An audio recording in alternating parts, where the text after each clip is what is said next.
Hello. Before you is the true story of a Native American chief's life, a harsh and grim daily existence where there is no place for nobility, only an endless struggle for survival. There will be no dancing with wolves, no friendship with spirits, no majestic rituals under the starry sky. Instead, you'll find only cold, filth, hunger, sickness, endless quarrels, and the daily battle with your own people and inevitable old age. But before you settle in, don't forget to like this video and subscribe to the channel. Let me know in the comments which city you're watching from and what time it is for you right now. I'm really curious to see who's joined us. Now make yourself comfortable. We're starting. You open your eyes long before the sun even bothers to think about rising. It is the hour when the cold is at its sharpest, when darkness feels like it will never end, and the only sign of life is the barely audible breathing of those huddled around you. Your back aches from another night bent on a bed of worn animal hides, most of them stiff, some of them still slightly damp from the last rain. You shift your weight, trying to find a softer patch, but it is hopeless. The hides have not been replaced in years. Why would they be? Nothing gets replaced unless it absolutely must, unless it is already rotted away, or stolen, or burned in last season's fire. The hut you call home is a collection of battered poles and half mended skins, letting in just enough air to remind you that winter never really leaves this place. You know the pattern of every draft by heart. There is the slit near your right shoulder where the wind sneaks in, teasing your skin and making your muscles tense. There is the corner where the earth floor crumbles a little more each week, promising that someday soon you will simply sink into it and disappear. You do not mind that idea so much these days. Disappearing sounds restful. You are not alone, of course. The children, your children, or perhaps someone else's, it is not always clear, are curled in a shapeless heap beside you. Their breathing is harsh, thick with the cough that has been circling through the camp for weeks now. You hear your eldest shift, grumbling in his sleep, one thin arm draped across the face of his younger sister. Your wife is on the other side, already awake, already moving, her silence louder than words. She is gathering the battered water bowl and an armful of firewood that is more bark than wood. You see the lines of exhaustion in her movements, and you know that you look the same. There is no such thing as a gentle awakening here. There is only the ache of cold joints and the dull hunger gnawing at your belly, the memory of food far better than what you will eat today. You rub your face, feeling the grime of another restless night. There has not been soap for months. You doubt there ever will be again. Cleanliness is a luxury no one can afford, not even you, especially not you. The air inside the hut is heavy, a mix of stale sweat, dried animal fat, and the ever present hint of smoke. You listen to the camp around you, the shuffling of bodies in nearby lodges, the muted sounds of complaints, coughs, and someone's early argument. You know what they are saying without hearing the words. The children are hungry. The old are colder than ever. The woodpile shrank again. Something is always wrong, and it always falls on your shoulders to fix it. You pull yourself upright, every muscle protesting. For a moment, you allow yourself to imagine a life where you could stay lying down, where the world would carry on without your effort. It is a useless fantasy, so you shake it off. You are the chief, after all. You are the one who is supposed to solve every problem, answer every question, feed every mouth, the one everyone blames, and almost no one thanks. Outside, the first weak light of morning has not yet reached the ground. The wind is up already, sending a ripple through the camp, rattling the loose hides and knocking over some unlucky child's water pot. You sigh. It will have to be patched again. Another task, another reminder that nothing here is ever finished, only temporarily less broken. You make your way to the doorway, stepping carefully around your family. You avoid the soft spot in the floor where last week's storm water still lurks, cold and stagnant. The moment you push aside the flap and step into the open, the cold bites at your face, your ears, the thin skin of your ankles. The sky above is a pale gray, neither night nor morning, a promise of more chill and little sun. The ground is frozen hard, rutted with footprints and old ash from fires long gone out. There is nothing beautiful about this dawn, but you do not expect beauty. You expect difficulty, and you are never disappointed. Around you, the camp begins to stir. Shadows emerge from their shelters, faces pinched, eyes dull from too many bad dreams. Someone is already grumbling about the cold, about the hunger, about you, always about you. The chief is to blame, they say. The chief is not doing enough. The chief does not care. You care more than anyone, which is perhaps why you feel this bone deep exhaustion, this endless frustration. Leadership, you have learned, is mostly about being the first to suffer and the last to sleep.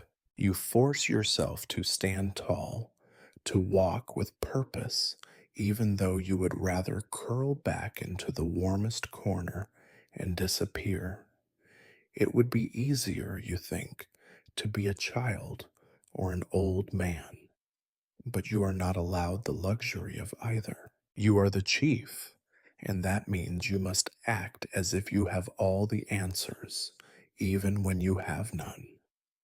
You glance back at your lodge. Your family's faces appear in the opening, watching you go. For a moment, their eyes hold something like hope. You wish you deserved it. But hope, you know, is as thin as the morning air, and it will freeze just as quickly if you let it. The day has begun, and with it the 100 troubles that wait for you: cold, hunger, illness, anger, desperation.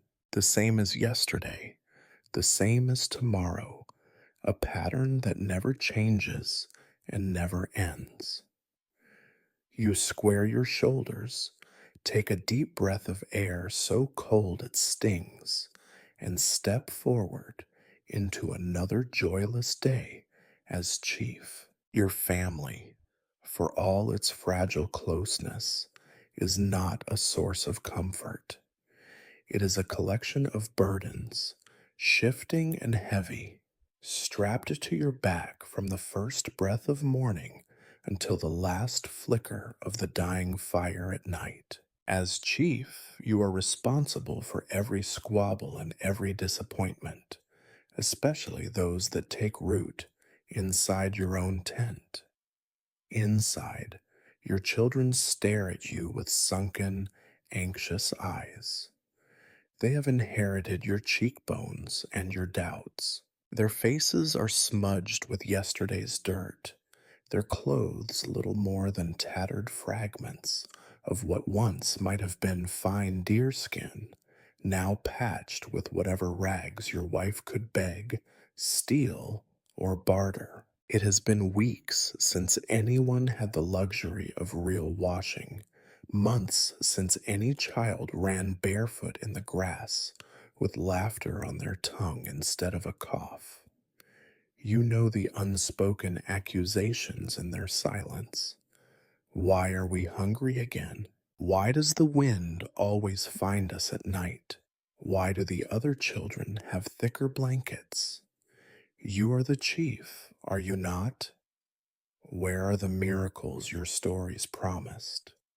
Your eldest, a boy no longer but not yet a man, glares at you. He wants to challenge you, to prove himself against the weight of your authority, but there is nothing for him to conquer except disappointment. The fire in his eyes is not the fierce spark of youth, but the sullen heat of resentment. He wants more from you, more food, more certainty, more hope, but you have nothing to give him.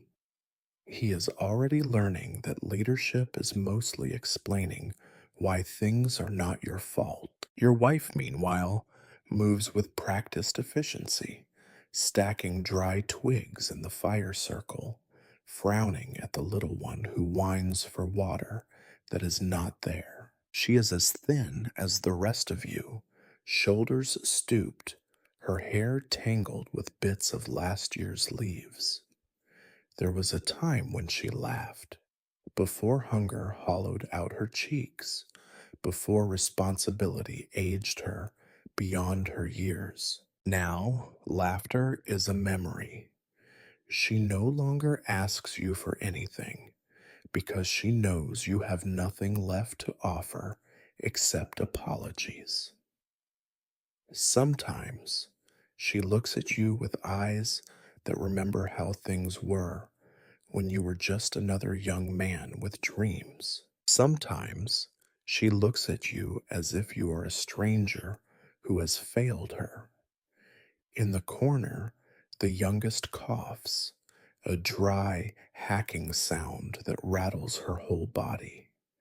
She is barely old enough to speak, but already understands that warmth and safety are rare. You watch her shiver, knowing that the fire will not last much longer, and the pile of wood by the door is almost gone.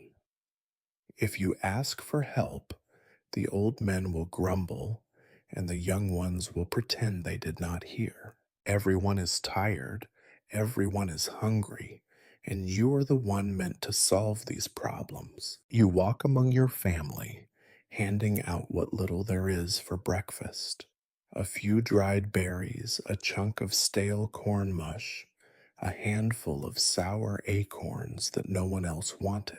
The children eat without complaint, but their eyes follow you, expecting something more, some sign that today will be different. It never is. Your wife fixes you with that look again, the one that says she knows you are doing your best, but that your best is never good enough. She does not speak, and you are grateful for her silence, because words would only deepen the wound. Outside, the noises of the camp grow louder. Arguments over water, over the last good piece of firewood, over whose turn it is to scrape the lice from someone's hair. You hear your brother's voice, angry and sharp, berating his own son for some small mistake. Across the way, a woman curses her husband for bringing home nothing but a handful of withered roots. The air is thick with disappointment, with resentment that simmers and threatens to boil over at any moment. You wish you could hide from it all, crawl back into the darkness of your hut, and pretend you are not chief, not husband, not father. But that is not your fate. Your duty is to stand between your family and the world, to absorb every accusation, every fear, every unspoken demand. You are the shield, and shields do not get to complain. Sometimes, in the rare moments when everyone is asleep, you wonder if it would have been better to have no family at all, to be alone, answerable only to yourself, free of the endless cycle of expectations and failures. But that, too, is a fantasy. Even alone, you would carry the weight of every hungry child, every angry spouse, every lost dream. You step outside, leaving your family to their quiet misery. You hear your wife whispering to the eldest, telling him to respect you, to trust you, even when you have given him no reason to do either. The boy just grunts, and you feel the gap between you widening with every cold morning. As chief, you are supposed to be the foundation on which your family stands.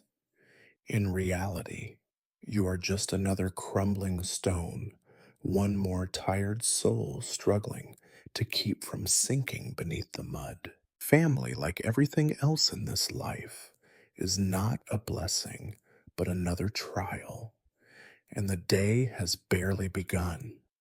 As you step outside, cold air slices through the seams of your ragged tunic. The camp, your kingdom, if you can call it that, sprawls before you in a muddled patchwork of battered lodges, mud, and regret. The earth is rutted from 100 feet, trudging back and forth in search of wood, water, or a reason to keep going. It is neither morning nor night, just a persistent grayness that saps any sense of direction or hope. Your feet sink into the muck. You ignore it. You have learned that mud is your closest companion. It stains everything: your clothes, your thoughts, your reputation. No one remembers the last time the ground was dry and clean. If they did, they would probably find a way to blame you for its loss, as they do for every other misfortune. You begin your round, the chief's daily pilgrimage. The first task is always the same: look for new disasters, and then look again, just in case you missed one. Each tent tells a story, and none of them have a happy ending. At the edge of the camp, a group of children is squabbling over a broken cooking pot. Their voices are shrill and desperate, fighting not for fun, but because there is nothing else left for them to do. The older girl clings to the only intact piece, glaring at her brother as if daring him to try his luck.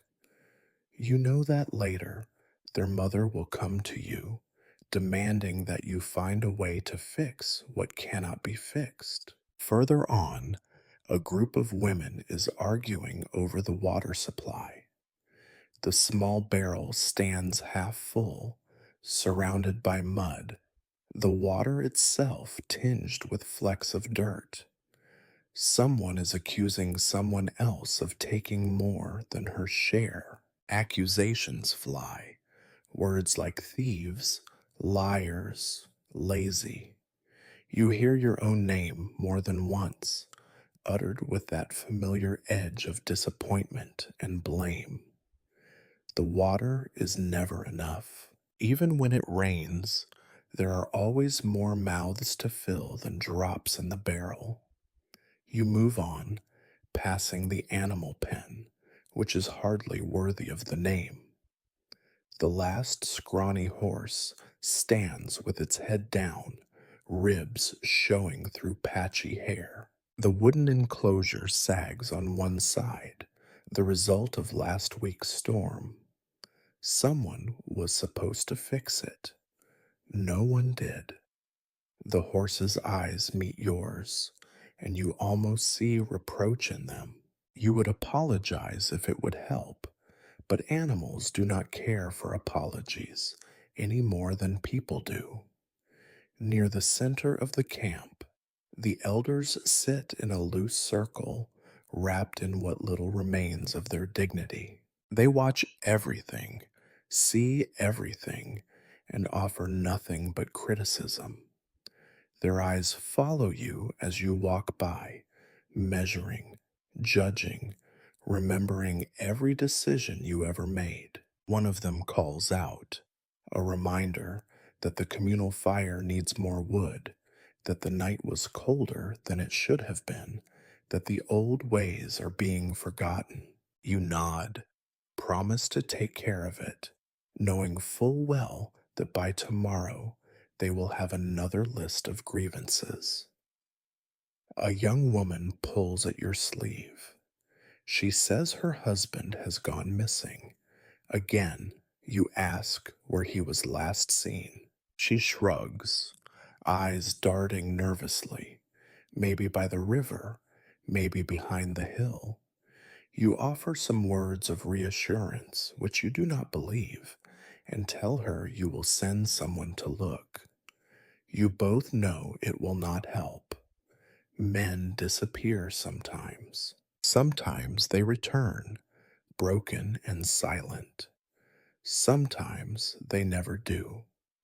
Your cousin approaches next, face pinched, lips thin with worry. The family next to his has been sneaking food from his stores. He is sure of it. He demands justice, or at least public humiliation for the thief. You say you will look into it, though you already know there is nothing to be done. Everyone steals. Hunger is stronger than honesty. Punishment changes nothing, except that next time they will be more careful. You hear a commotion by the boundary of the camp. Two boys are fighting, fists flailing, teeth bared, blood stains the mud where one has landed a lucky punch. Their mothers stand close, egging them on, blaming each other for raising wild animals instead of sons. You wade into the mess, pull the boys apart, and listen to their mothers shriek at you. One claims her child was defending the family's honor. The other says yours is the true thief and liar. You dole out warnings that mean nothing, send the boys limping home, and let the mothers rant. By evening, they will be blaming you for not stopping the fight before it started. You stop at the far end of the camp, where a half collapsed shelter leans against a dying tree. The man who lives there is old, his hands twisted by years of cold and hard work. He gestures weakly to a broken pot, a torn blanket, a piece of firewood stolen in the night. He wants you to fix it all. You promise him the world, as always, and leave him to his bitterness. There is nothing left to give. A shriek splits the air. Someone's dog has slipped its tether and is now tearing through a neighbor's meager stash of food. The owner is beside herself, howling at the injustice, while her neighbor throws stones and curses. You step in, separate animal from victim, and absorb a fresh wave of blame. The dog, at least, looks happy for a moment, tail wagging as if it has forgotten that it too is hungry. You find yourself back at your own tent sooner than you expected, with nothing to show for your efforts except mud on your legs and more problems in your head. Your family is inside, waiting for answers you cannot give. All around, People are watching you, each with their private list of grievances and unmet needs. You realize, with the clarity of a man long past hope, that the camp is a reflection of yourself, patched, worn out, and always on the edge of collapse. You remind yourself, this is what leadership means here: touring the camp, counting the broken things, hearing the same old complaints, and never having the means to fix them. Your people do not want solutions, not really. They want someone to blame, and you fill that role better than anyone. That is your true duty, to absorb the weight of their troubles and pretend it is not crushing you. You stand in the center of it all, surrounded by mud, hunger, and disappointment. Another round finished, another day begun. The troubles never end, and neither does your responsibility for them. You return to your shelter, leaving a trail of damp footprints and disappointment behind you. The camp is fully awake now, if you can call it that.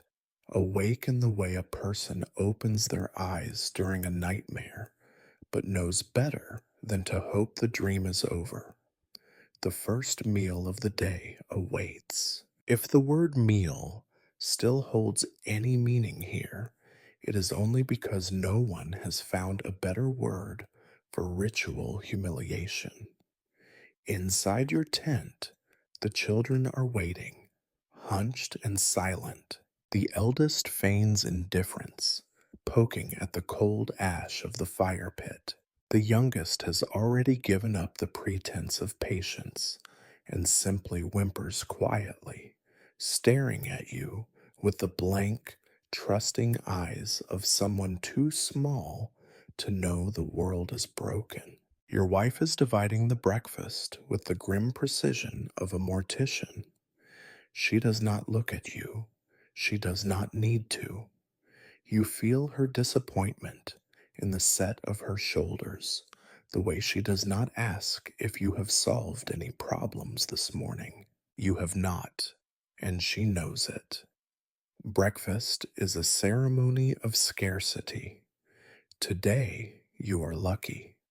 There is a handful of dried corn, shrunken and hard, more dust than grain. It was scavenged from last year's stores, scraped together from the corners of the communal basket, and bartered from the few who still had something to trade. You are also blessed with a few dark, shriveled berries, gathered by small hands that should be playing instead of foraging, their fingers numb and raw from the morning chill. As chief, you are served last, but this is not an act of humility.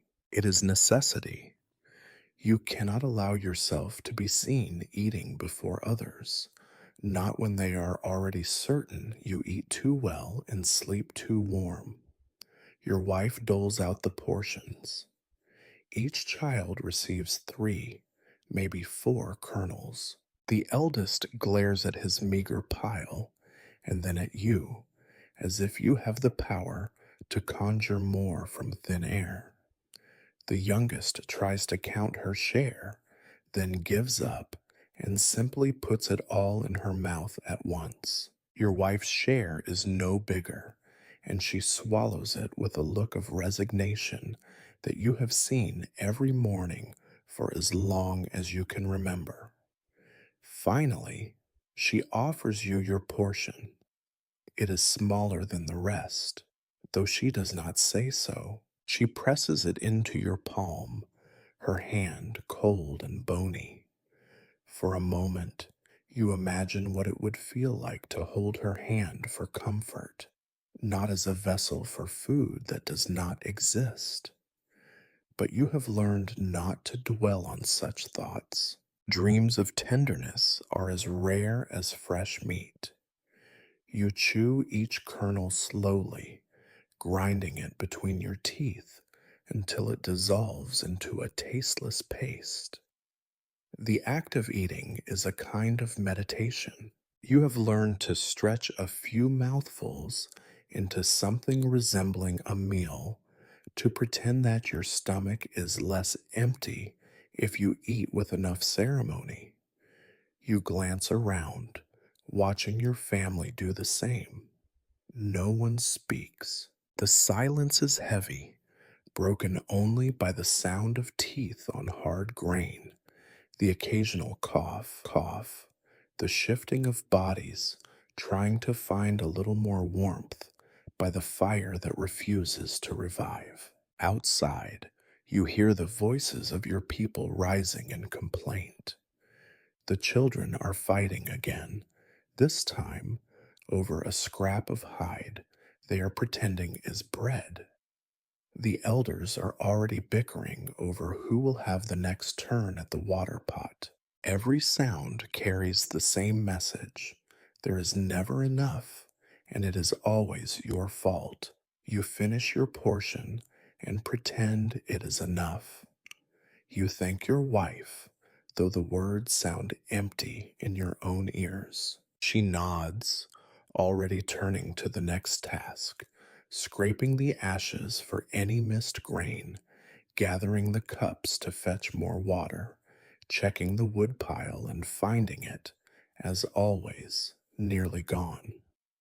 You feel a familiar stab of guilt and irritation. As chief, you are expected to provide, to feed not just your family, but the entire camp. In practice, you are barely able to keep anyone from starving outright. Each meal is an accusation, a reminder of your failure to protect those who depend on you. No one ever says it outright, but you know what they think. A better chief would find a way. A stronger chief, a cleverer one, would bring food from the empty woods, would make the earth yield what it has long forgotten to give. But you are not a miracle worker, and no amount of wishing can turn stones into bread. You consider, as you do every morning, whether it is time to risk a hunting party, to send your few remaining able bodied men into the woods in hopes of finding something, anything, worth eating. But the woods are as barren as your stores, and in every man's scent is a man who might not return. The last hunt ended with nothing but empty hands and new graves. Still, you know what must be done. You cannot let your people see you hesitate. You force yourself to stand, ignoring the hollow ache in your belly. You look your wife in the eye, and for a moment you see the question there. Will today be different? Will you finally bring something home? You give her the only answer you have, a tired, brittle smile that fools no one, least of all yourself. The meal ends, not with satisfaction, but with a sullen acceptance. The children wander outside, their faces set in lines too old for their years. Your wife sits by the ashes, her hands idle for a rare moment. You linger in the doorway, watching the gray sky and the gray faces of your people. Breakfast is over, and the hunger remains. You remind yourself that you are chief, not because you are special, but because you are the one left standing when everyone else has fallen. It is your task to make this nothing stretch a little farther, to turn a handful of dust into hope. The world is not interested in your comfort, or your hunger, or your dreams.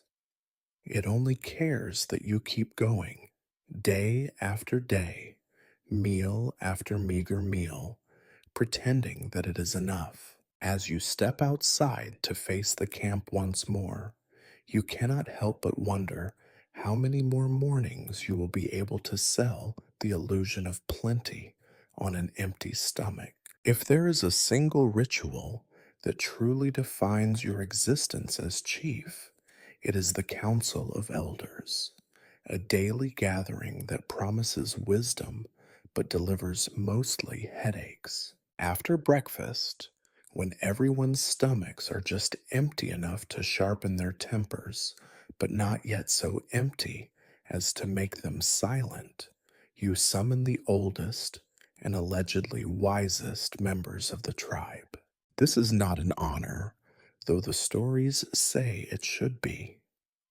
It is simply another obligation, like mending a leaking roof or cleaning a festering wound. The elders arrive in their usual fashion, slowly, with many complaints. They shuffle, limp, or are dragged by patient grandchildren, wrapped in so many layers of torn and patched furs that they look like bundles of laundry come to life. Each carries a private catalog of resentments and aches, ready to be recited the moment they settle into the circle. You greet them with the tired respect they expect. Some grunt in response, others simply ignore you. A few, remembering when they were chiefs themselves, eye you with the particular mix of nostalgia and disappointment reserved for those who believe they would have done better. You can practically hear the thoughts rattling around in their skulls. In my day, things were different. In my day, we did not suffer so. You know better than to remind them that they did in fact suffer just as much, and that memory is a trickster spirit that paints the past in colors no one has ever seen. You sit among them at the head of the battered fire circle and wait for the arguments to begin. They do not disappoint. The first topic is food, as always. One elder, his beard streaked with gray and dirt, insists that you are not organizing the hunts properly. He claims that in his youth, the woods were teeming with game, that a competent leader would fill the camp with meat. Another chimes in, insisting that the problem is not hunting, but the young people's laziness. She remembers a time when children rose before dawn to gather berries, never wasting a minute. They have gone soft, she declares, conveniently forgetting the way her own grandchildren whine for food and warmth. You listen, nodding at appropriate intervals, already knowing how the conversation will twist and repeat. Someone complains about the water supply, too little, too dirty, too far from camp.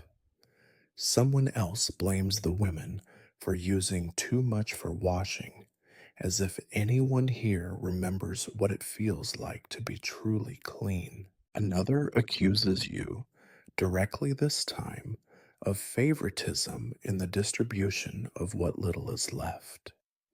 You do not bother defending yourself. To argue is to show weakness, and besides, their minds were made up before you arrived. The arguments spiral, touching every sore point in camp life. Firewood is too scarce. The young men are disrespectful. The old songs are not sung as often as they should be. Someone brings up the last failed raid, listing every mistake as if reciting a curse. You recognize each complaint from yesterday and the day before and the week before that. There is never a new problem, only new ways to restate the old ones. Periodically, the oldest of the elders, a woman whose eyes are cloudy but whose voice is sharp as bone, raises her stick for silence. She speaks in parables, stories from before anyone here was born, about times of plenty and great chiefs who brought peace and prosperity. The stories are meant to inspire, but you know their real purpose is to remind you that you will never measure up. You let her words wash over you, feeling the slow, grinding erosion of your confidence. In the lulls between his shouting, you attempt to offer solutions. Perhaps a new hunting party could be sent, if only there were enough able bodied men. Perhaps you could dig another well, if only the ground would yield water instead of dust. Maybe you could trade with a neighboring camp, if only there were anything left to offer. Every suggestion is met with skepticism or outright scorn. The council is not here to find answers.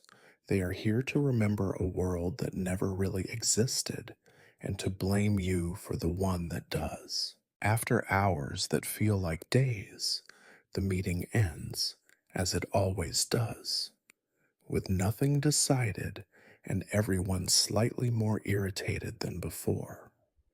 The elders rise, grumbling, and drift back to their shelters, wrapped again in their bitterness and furs. As they go, you hear the same muttered refrain.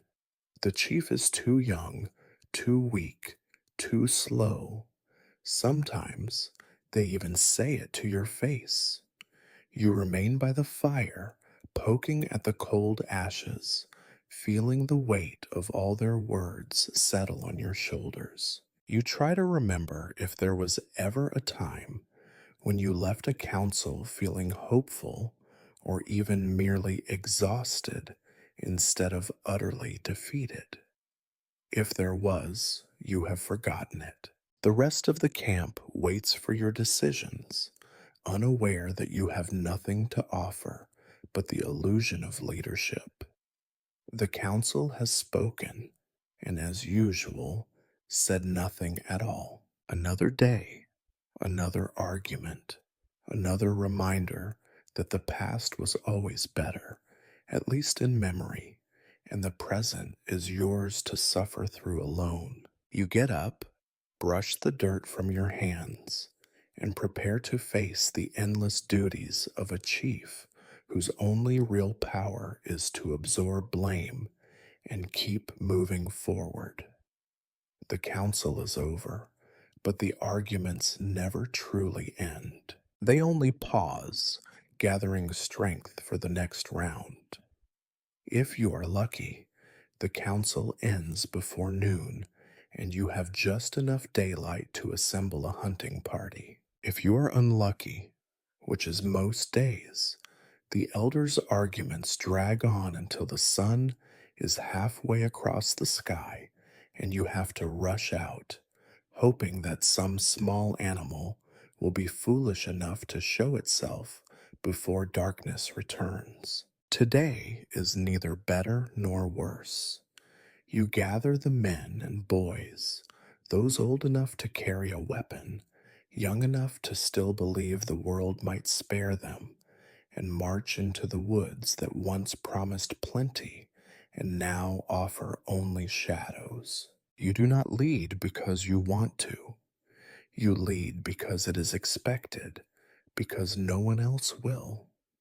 Each man glances at you, measuring your steps, watching for the faintest sign of certainty. They hope you will spot a deer, a rabbit, a trail of fresh droppings, anything to prove the land is not as empty as their bellies. You know better than to give them hope, but you do it anyway. A leader must sell illusions. Without hope, they would not follow you anywhere, least of all into these trees that remember better days. The forest is not a place of beauty. It is a tangle of bare branches, fallen logs, and roots that trip the unwary. Every step is treacherous. You watch your feet out of habit, remembering the stories of those who vanished after one wrong turn. You know the legends, the spirits that lure hunters deeper, the invisible line between returning and being forgotten. You try not to think about how many times you have come back empty handed, how many times you have almost wished to get lost. Conversation is sparse. The men are quiet, conserving energy, listening for sounds of life that are not their own. Now and then, someone coughs, a harsh noise that echoes between the trees and sends every bird fleeing before you can even notch an arrow. You glare, but you do not have the heart to scold. Everyone is tired. Everyone is hungry. There is no room for blame in a world where luck matters more than skill. You check the traps you set yesterday. Most are empty, sprung by wind or rot, or some clever animal that took the bait without leaving a trace. One trap holds the corpse of a half grown rabbit, already stiff with cold, and so thin you can see its bones through the skin. The men do not cheer, they simply sigh. Another small defeat in a life made of small defeats. You tie the carcass to your belt, pretending it is a prize. Deeper into the woods, you spot tracks, old and faint, but enough to keep the party moving. You send two boys to flank, hoping they will scare up something worth the effort. They vanish among the trees, swallowed up by shadows and silence. You wait, feeling the cold creep up your arms, wondering if you should have just stayed in camp and let hunger take its course. At least then you would not be responsible for anyone's disappearance. After an hour, one of the boys returns, empty handed and breathless, his eyes wide with fear. He says he saw movement, but whether it was game or ghost, he cannot say. You nod, pat his shoulder, tell him he did well. The other boy is still gone, and you try not to let your mind dwell on what that might mean. The forest does not give back what it takes easily. You keep moving, every sense straining for a sign, a rustle in the undergrowth, a flicker of fur, the distant snap of a twig. Once, you think you see a deer, but it is only a trick of the light, a hope that dies as soon as you focus on it. Another hour passes, and still nothing but cold and the sound of your own breath. The men grow restless. They mutter to each other in low voices, not quite blaming you, but not far from it. You ignore them. You know their anger. You have felt it yourself. It is easier to direct it at someone else than to admit the world simply does not care if you live or die. Finally, you call the hunt to an end. You have a rabbit and some bitter herbs pulled from beneath the snow, not enough for a feast, not even enough for a meal. You count the men. The missing boy returns at last, scraped and bruised but alive. He claims he was tracking something, but all he found was the cold. You believe him. The cold is always there, always waiting. The walk back to camp is silent. The men carry their disappointment like extra weight. When you reappear at the edge of the settlement, you hold up the rabbit for all to see. No one cheers. No one smiles. They simply nod. Another day survived. Another hunger deferred, but not satisfied. You distribute the catch as fairly as you can, knowing it will only be a mouthful each. The elders will complain, the children will cry. The women will look at you with tired eyes, wondering why you bothered to leave at all. As chief, You must pretend that next time will be different, that the forest will remember your people, that the spirits will have mercy, that hunger is a temporary thing. You know the truth. The woods are empty, the world is indifferent, and tomorrow you will do it all again. Hunting is not adventure. It is not pride. It is not victory. It is ritualized despair, a routine as inescapable as the sunrise and twice as cold. You return to your tent, rabbit in hand, and prepare yourself for another night of empty bellies and restless sleep, knowing the cycle is nowhere near its end.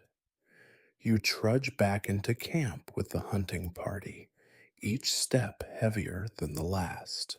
Your boots, patched leather that is more whole than hide, are caked in mud and cold, but you barely notice. What you do notice are the eyes, dozens of them, peering from door flaps, from behind ragged curtains, from around the corners of tents that look like they might collapse with the next breeze. The camp is a stage, and you, Chief, are the performer in a play that everyone is tired of watching. In your hand swings the rabbit, the sum of your day's work, the proof of your inadequacy. It is hardly bigger than a fist, limp and half starved itself. No amount of ceremony can disguise this defeat. The children come first, as they always do, drawn by the scent of hope rather than the smell of meat. Their faces are pinched, eyes too large for their hollow cheeks. They crowd around you, counting the spoils with the ruthless accuracy of the desperate. Your wife emerges from your tent, her hair tangled, her hands already outstretched to take what you bring. She does not ask how the hunt went. She does not need to. Her practiced eyes see the whole story in a single glance: the disappointment, the exhaustion, the calculations of how to stretch a rabbit to feed too many mouths. She says nothing, just takes the catch and disappears inside, her silence sharper than any accusation. The elders, of course, materialize with uncanny speed. They move with the gravity of stones rolling downhill, inevitable, impossible to stop, and likely to flatten anyone in their path. They want to inspect the catch, to weigh it with their eyes, to judge whether you have done enough to deserve their grudging respect. You hold up the rabbit, resisting the urge to toss it at their feet. Instead, you let them mutter their opinions. Too small, too thin, not enough for a real meal. The old men and women shake their heads, each remembering a time when the woods were full and the world was less cruel. Then come the women, arms folded and eyes narrowed, each calculating whether her children will get a bite tonight. Some try to plead quietly, invoking sick children or a nursing infant. Others are bolder, questioning why you did not try another valley, another path, another method. The implication is always the same. Somewhere out there is enough food, and your failure is the reason they do not have it. You organize the division of the catch. As chief, it falls to you to make the impossible choices. Who gets the liver? Who gets the bones to boil for soup? Who gets nothing at all? You slice the rabbit with a flint knife, so dull it chews more than it cuts. You try to distribute fairly, knowing that fairness is impossible. Someone will always feel cheated. Someone will always go hungry. The children are the first to eat, gnawing at bits of meat, so stringy and thin that you suspect they are swallowing more hope than food. The adults take their share, turning away to chew in private, as if hiding their shame. Your own portion is the smallest, more bone than flesh, but you eat it anyway. You are chief, and it would not do to refuse even this bitter prize. After the food is gone, the camp does not quiet. Instead, a low grumbling fills the air, a chorus of empty bellies and unsatisfied needs. The elders retreat to their fires, where they will spend the evening telling stories about chiefs who never let their people go hungry. The women gather in knots, trading rumors about what you could have done differently. The young men, those who returned from the hunt, sharpen their arrows and stare into the darkness, already thinking about the next fruitless excursion. You walk among your people, nodding at their greetings, accepting their complaints with a face as blank as a winter sky. No one thanks you. Why would they? Survival is not a cause for gratitude. It is a duty, one you are barely fulfilling. Your own family is waiting when you return. The children are already curled up on their mats, bellies rumbling, but at least not crying. Your wife is cleaning the knife, her face unreadable. She does not look at you. You want to tell her that you tried, that you did everything possible, but you know it would sound like an excuse. She has heard them all before. You sit beside her, the silence stretching out between you like the space between stars. You remember, with bitter clarity, how you once believed that being chief would mean respect, admiration, even love. Instead, it means carrying the weight of every failure, every hunger, every cold night and broken promise. You are the vessel into which all disappointment is poured, and there is always more. As night falls, you listen to the sounds of the camp, the coughing, the arguing, the soft weeping of someone who has nothing left to lose. You lie awake, staring at the dark roof above you, wondering if tomorrow will be any different. The odds are not in your favor.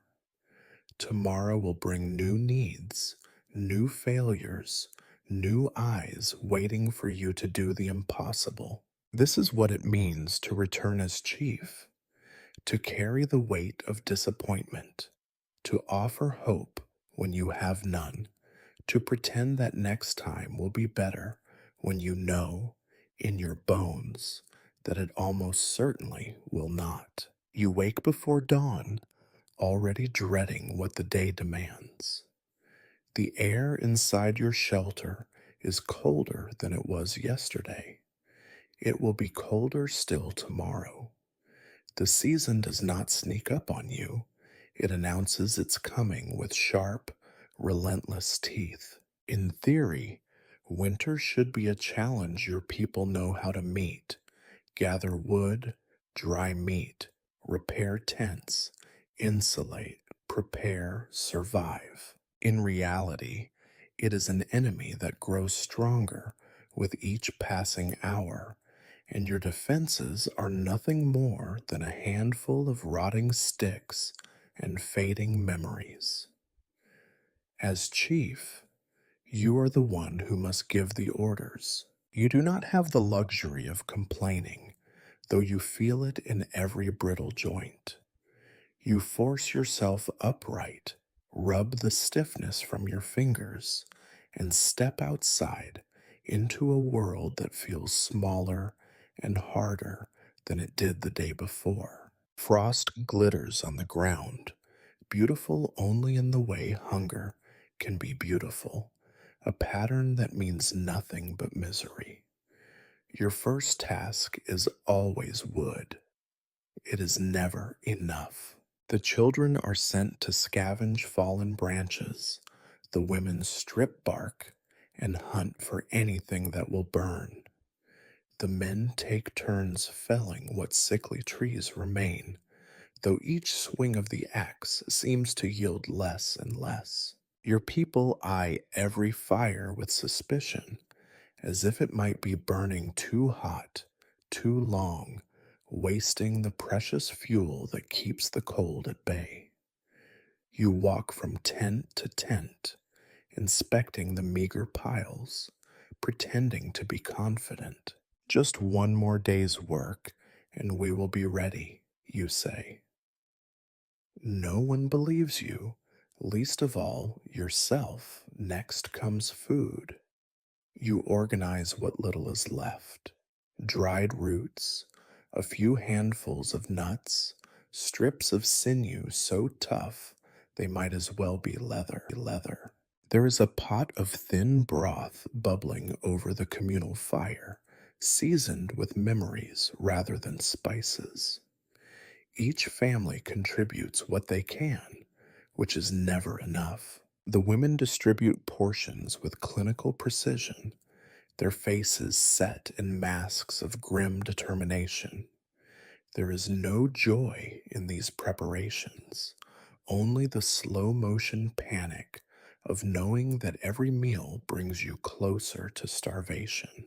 You try to organize a hunt, but the men are reluctant. The last party returned empty handed, and the woods are thick with frost and silent as a grave. You consider sending some of the boys, but they are needed for gathering wood, and besides, you remember too well the names of those who never came back. You argue with yourself about risk and necessity, caught between the urge to act and the knowledge that action means little when the world has nothing left to give. Then there are repairs. The tents are battered and thin, patched so many times that the hides can barely hold together. You instruct the women to sew yet again, using sinew and bone needles until their fingers bleed. There are not enough hides, not enough thread. Every time the wind rises, you can hear the fabric sigh, as if it knows it will not last another season. You try to fix the animal pens, but your tools are dull, the wood is rotten, and your patience is as worn as your boots. Your people watch you, their eyes tired and dull. Some still make an effort to joke about the coming cold, but even humor is thin here, stretched like hide over a frame that is ready to snap. The elders mutter that you are not preparing enough, not fast enough, not smart enough.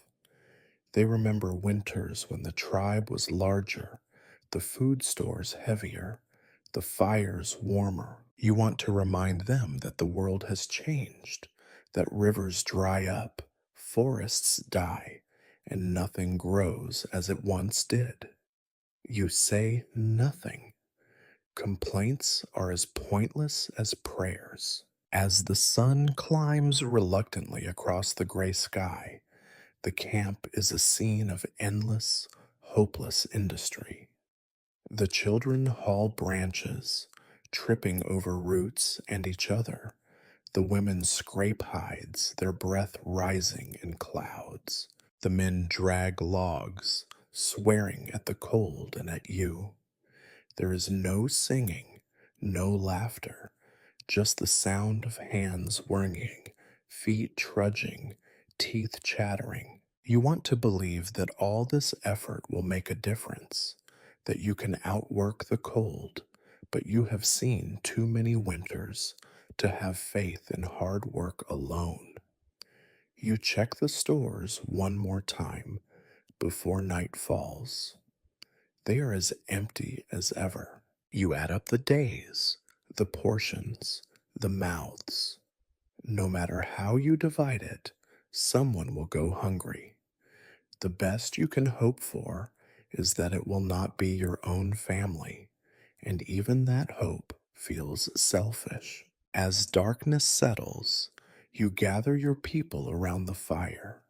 You say the words you are expected to say, reminders of courage, stories of past survival, promises that if everyone works together, you will see spring.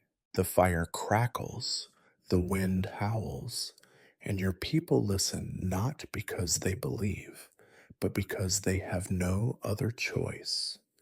The rituals of hope are all that stand between you and despair. You lie down that night, wrapped in thin hides, listening to the cold press against the walls. You know that tomorrow will be harder, the work more desperate, the hope even fainter. Preparing for winter is a ritual of futility, a series of chores you perform not to win, but to lose as slowly as possible. In the dark, you wonder how many more nights you can keep pretending that survival is just a matter of hard work and not a game that was lost long before you began to play. Illness, like winter, is never a surprise here. It is the silent companion that waits in the mud, lurks in the corners of every tent, rides on the breath of every cough. You do not remember a time when someone in your camp was not sick. The names change, old ones, young ones, sometimes even the strongest hunters, but the story remains the same: weakness, fever, loss. It starts with a cough, always. This time it is the youngest child, but you know it will not end with her. The sound is wet, rattling, like sticks being broken in the darkness. You lie awake, listening to her chest heave, knowing you are powerless to help. Your wife sits beside her, face drawn, hands moving in endless circles, damp cloth to fevered forehead, bone amulet pressed to the ribs, soft murmurs that are meant to be soothing, but are more for herself than for the child. There is no medicine, not really. The bundle of dried leaves in the corner offers only smoke and hope. The healer's pouch, once filled with roots and powders, is now empty save for dust and the memory of cures. By sunrise, the cough has spread. You hear it in the tent next door, then another and another.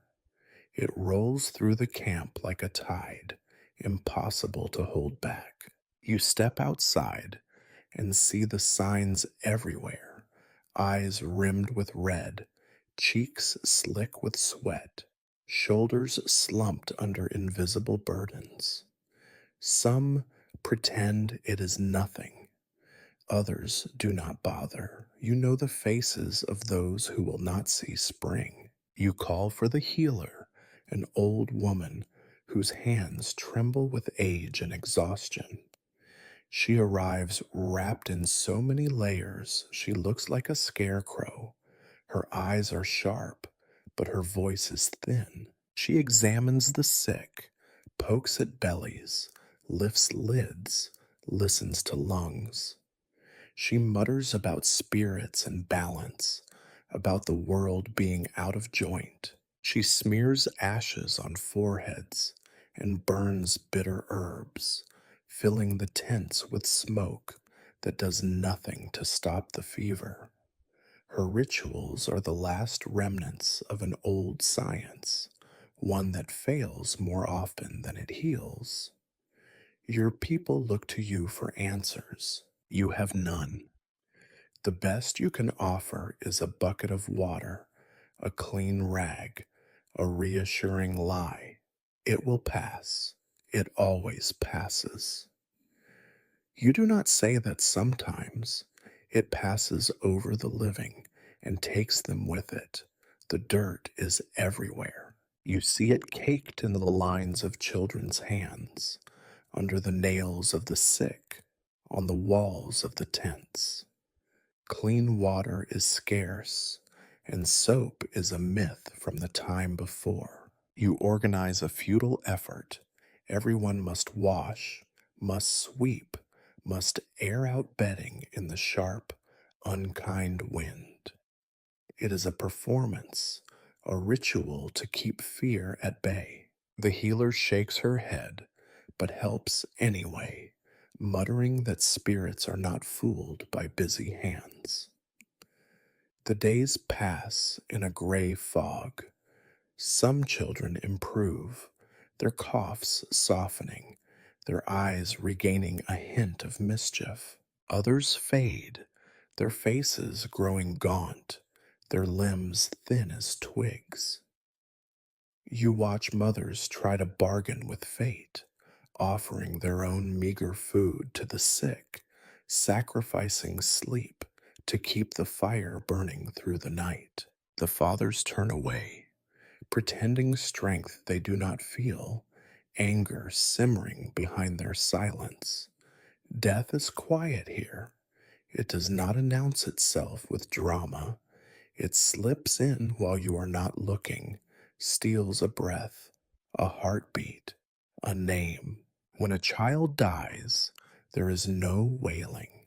There is only the hush that falls over the camp, the eyes that refuse to meet yours, the careful way the body is wrapped in whatever cloth is left. The healer recites words that once had power. You stand at the edge of the group, knowing you are expected to say something, words of comfort, of endurance, of hope. You manage but only silence, which is all you have left to give. The ground is too cold and hard for a grave, so the body is placed on a platform of sticks and left to the sky. You see the mother's hands trembling, her face blank. There are no tears, not any more. Grief is not new here. It is an old, familiar guest, worn smooth by too many visits. You want to rage at the spirits, at the ancestors, at the world itself. Instead, you pick up a shovel and help dig where the frost is thinnest, your fingers going numb. It is the only defiance you can muster.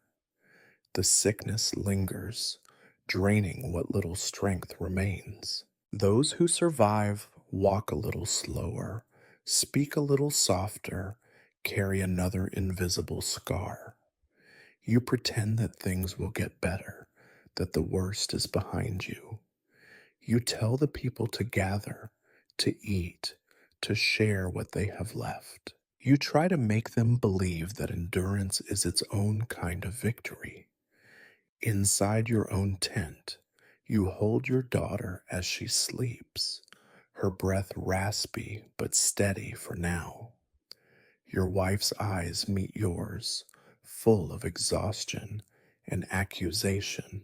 You have failed to protect them from the world, from hunger, from cold, from death.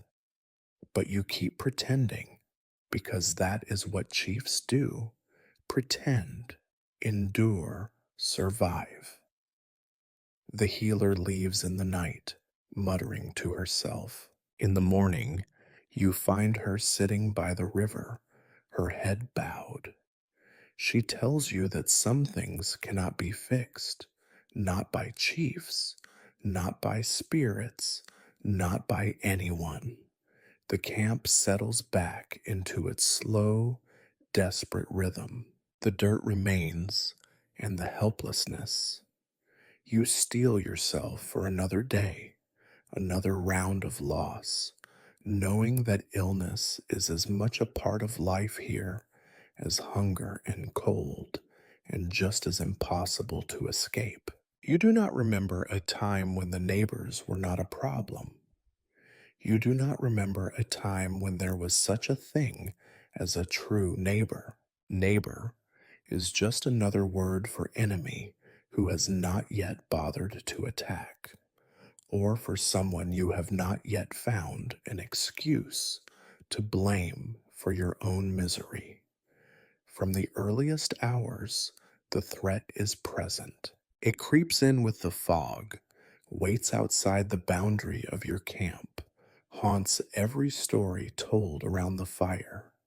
There are too many ways for disaster to slip through the cracks. Sometimes it is a stolen horse or a missing child. Sometimes it is only the feeling that the woods are watching, that eyes are following, waiting for a mistake. Your people expect you to keep them safe, to see danger before it comes. They do not care that you have nothing but rumors and the color of the sky to guide you. They want patrols, they want walls, they want reassurances you cannot give. The border between vigilance and paranoia is so thin it no longer matters. You encourage the young men to keep watch, to listen for unfamiliar sounds, to report any sign of tracks, any broken branch. They return with stories, shadows in the night, distant laughter, prints that might belong to a wolf or a boy. You nod and look serious. They want to believe someone is in control. Sometimes you hold councils with the other chiefs, parades of suspicion masquerading as diplomacy. You meet at the old Riverstone, voices tense, backs stiff, weapons always within reach. The air is thick with words like peace and trade, but underneath, everyone is thinking about betrayal. Every smile is a mask, every offer weighed for hidden meaning. The last trade of dried fish for deer hide ended in a fist fight and two broken noses. Since then, the trades are rare and bitter, each side convinced they were cheated, each side certain the other would strike at the first sign of weakness. You remember when one of your boys did not return from gathering wood. The neighbors claimed they never saw him, but your people do not believe them. You do not believe them either, not really. What else can you do with grief except turn it into blame? A stolen child becomes an excuse for a raid, a missing goat, a snapped bowstring. Every small misfortune is an invitation for vengeance, and vengeance is a luxury you can barely afford, but one you cannot refuse. If you do not act, your people call you weak. If you do, you risk everything. You try to balance the rage and fear, offering to trade, to talk, to apologize when necessary, to threaten when it is demanded. You stand before your people and pretend you are the stone that keeps the flood at bay. Inside, you are as frightened as they are. Every night, you listen for the telltale sounds of attack, the barking of dogs, the frantic shouts, the whistling of arrows. Each morning, you rise and count the living, thankful for every day that passes without blood. Sometimes, you wonder if you are becoming the thing you fear. You catch yourself looking at every stranger as a threat, planning how to retaliate for crimes not yet committed. You teach the children to keep secrets, to trust no one outside the camp, to speak softly and walk quickly. Their games are no longer about running or climbing, but about hiding, sneaking, ambushing. They learn the art of suspicion before they learn to hunt or sing. The old ones tell stories about when your people and the neighbors shared feasts, exchanged songs, mingled at ceremonies. They speak of friendships, of marriages between camps, of laughter carried across the fields. You want to believe them, but the words sound hollow. Perhaps there was once a world like that, but it is gone now, washed away by hunger and cold and the endless need to blame someone for your pain. The truth is, you do not know how to make peace. Peace is just the absence of open violence, a pause between storms. Every kindness is measured against the risk it brings. Every hand offered in friendship trembles with the fear of being bitten. You would like to end the cycle, but you do not know how. You are trapped, as much as anyone, by the expectations of your role and the ghosts of old grudges. Sometimes, when you sit alone at the edge of camp, you see the smoke from the neighbors' fires drifting on the wind. You wonder if their chief is watching your smoke, feeling the same mixture of resentment and helplessness. You wonder if he tells his people the same lies you tell yours, that vigilance will save them, that strength will protect them, that one day the world will be safe again. It never is. The only constant is hostility, a wall of suspicion built stone by stone out of every petty theft, every old wound, every night spent waiting for disaster. You cannot remember the last time you slept without fear. In the morning, your people come to you with new stories: a missing hen, strange footprints, a broken fence. You listen, you nod, you promise to act. You do not say what you are really thinking, that this is all there is and all there ever will be. Hostility is the only thing that endures. When all else fails, which is most days, you turn to the spirits. You do not remember a time when the camp was not reaching for the invisible, when hope did not depend on smoke, bone, and a muttered plea to forces that do not answer. The people expect you, the chief, to lead these rites, to be the bridge between hunger and hope, between earth and whatever watches from above or below. The morning air is thin, sharp with cold and old smoke. The camp is restless, hungry, tired, perfect conditions for a ritual. You gather the elders, the healer, and those too desperate not to believe. There is little pageantry left. The old costumes are falling apart, feathers lost, beads traded for food long ago. Still, everyone tries. The healer drapes herself in a tattered cloak and shakes her rattle made from a dried gourd and a few stones. You draw lines in the dirt with your finger, copying symbols passed down for generations.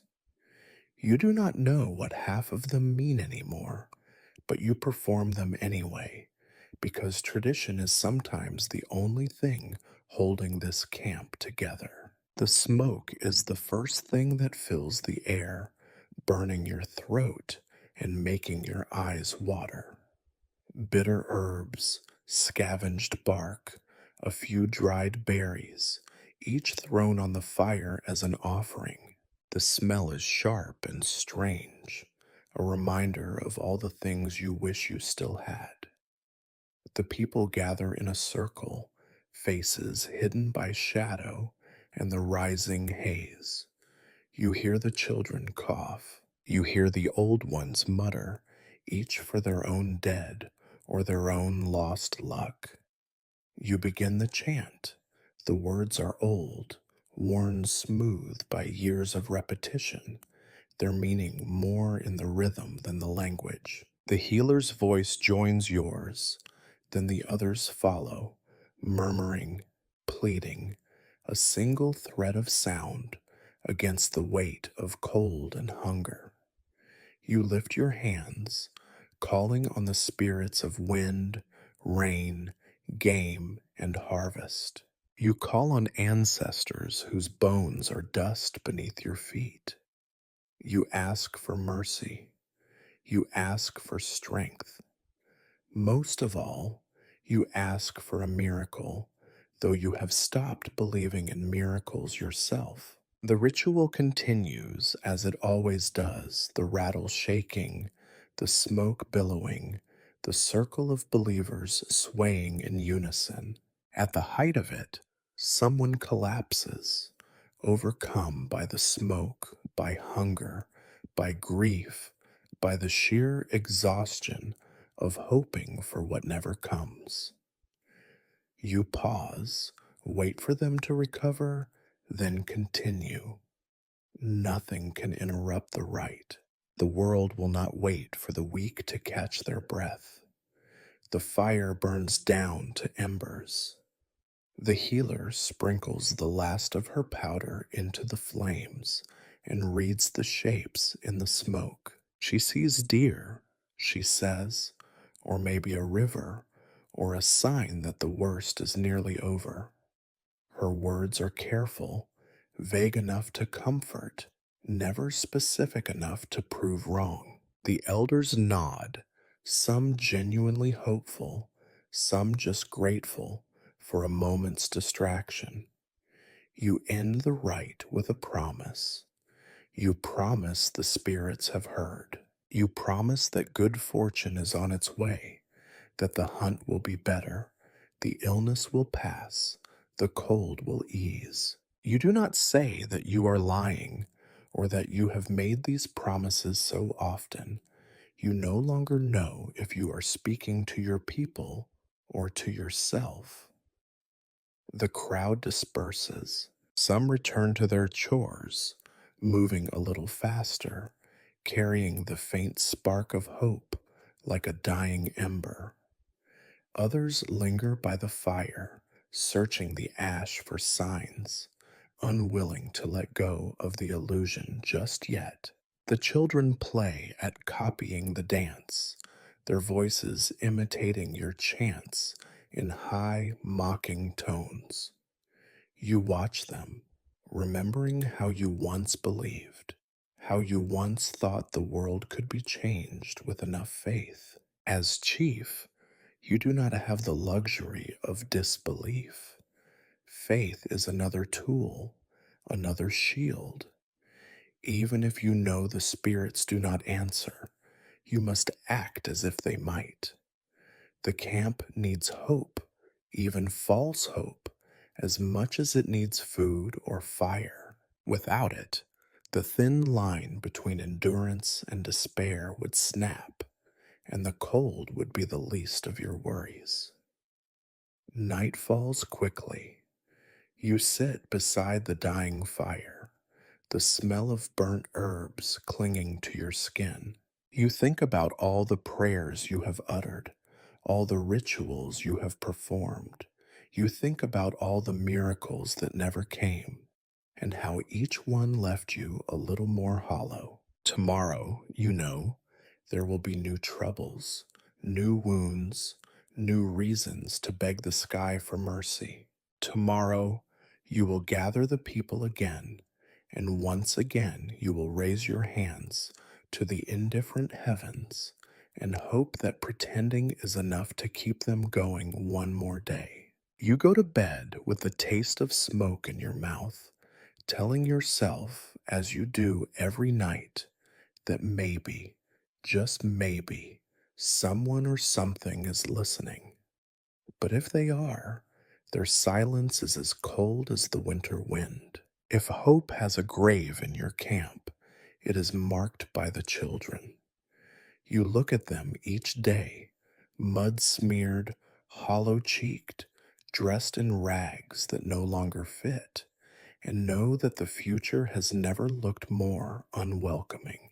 Their laughter, on the rare occasions it escapes, is thin and brittle, edged with the knowledge that any happiness is fleeting and most likely undeserved. They rise before the sun, not because of discipline or tradition, but because hunger is the most reliable alarm.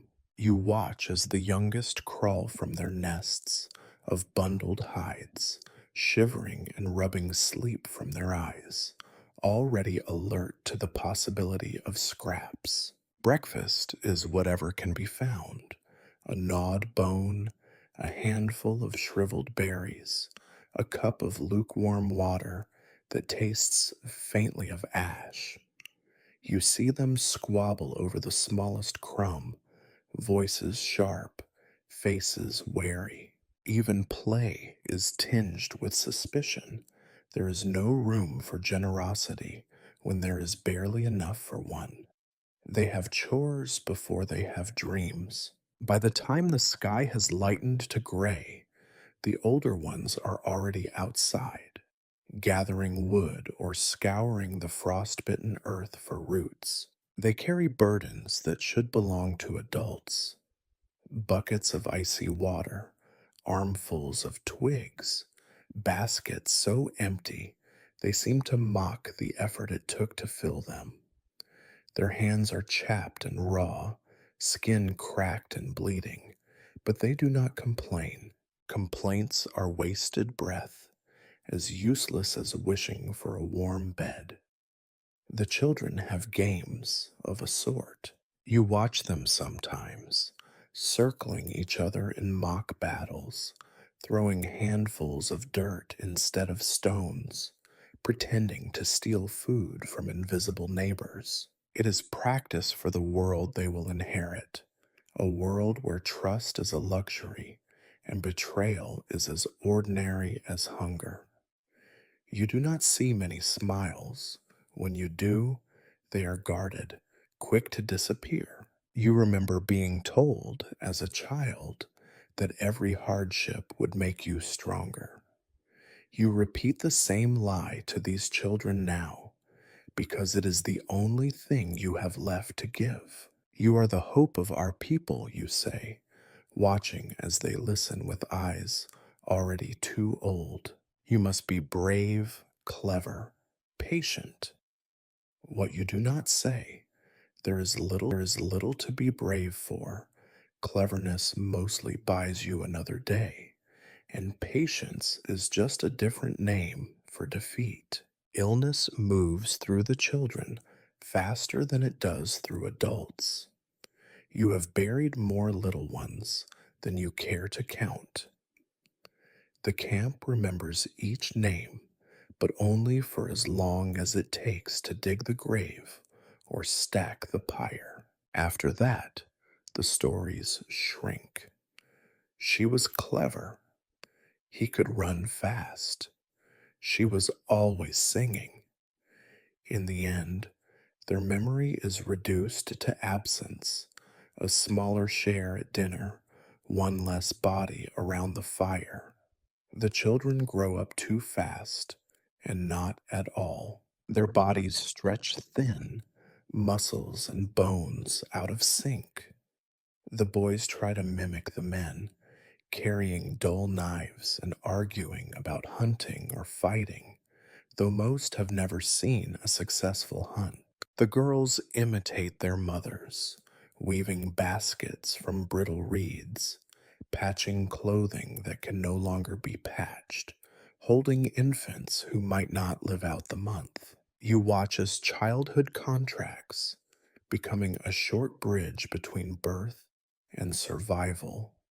You try to teach them what you can: how to set a snare, how to recognize edible plants, how to keep watch without being seen. You tell them the old stories, though they listen with a detachment that is hard not to resent. They are learning, even if they do not know it.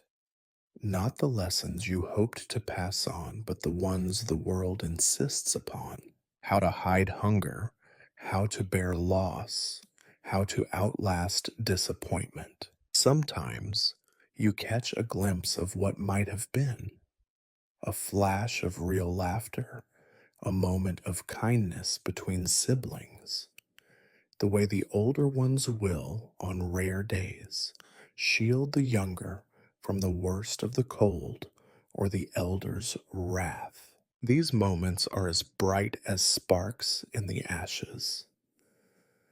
They never last. Hunger, cold, and fear always return, more persistent than hope.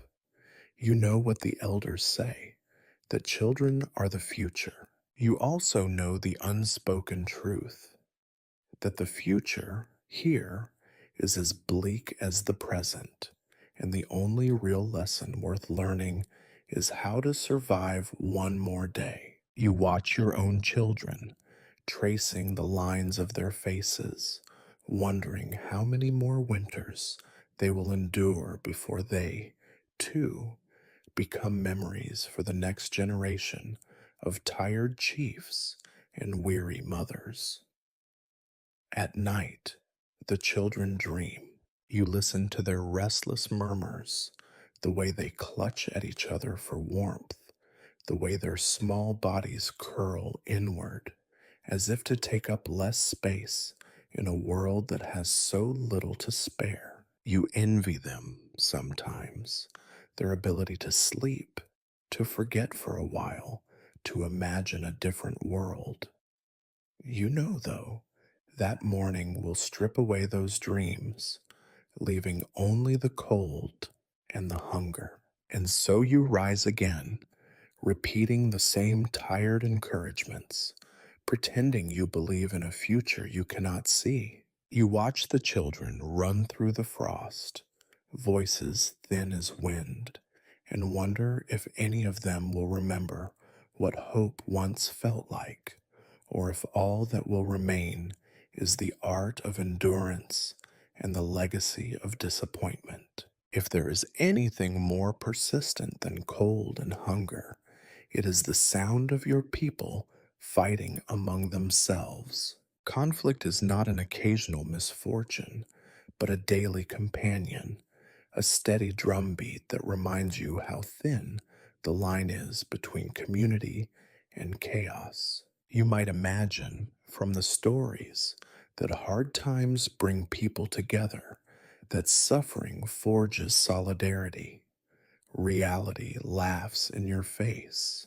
Suffering is a wedge, not a bond.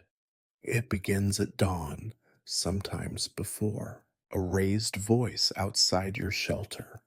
Two sisters disputing a half rotten gourd, both claiming it was promised to them. Their mother joins in, and then the neighbor, and soon a handful of adults have assembled, all eager to weigh in on a matter that has nothing to do with them. You are summoned, always summoned, to pass judgment, as if your word will restore order or repair trust. You listen, you nod, you deliver a decision that pleases no one. One side grumbles about favoritism, the other accuses you of weakness. Both storm off, angrier than before. This is only the beginning.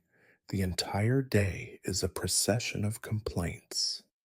Children accuse each other of cheating in games no one wins. Wives accuse husbands of neglect, of stinginess, of looking too long at another woman.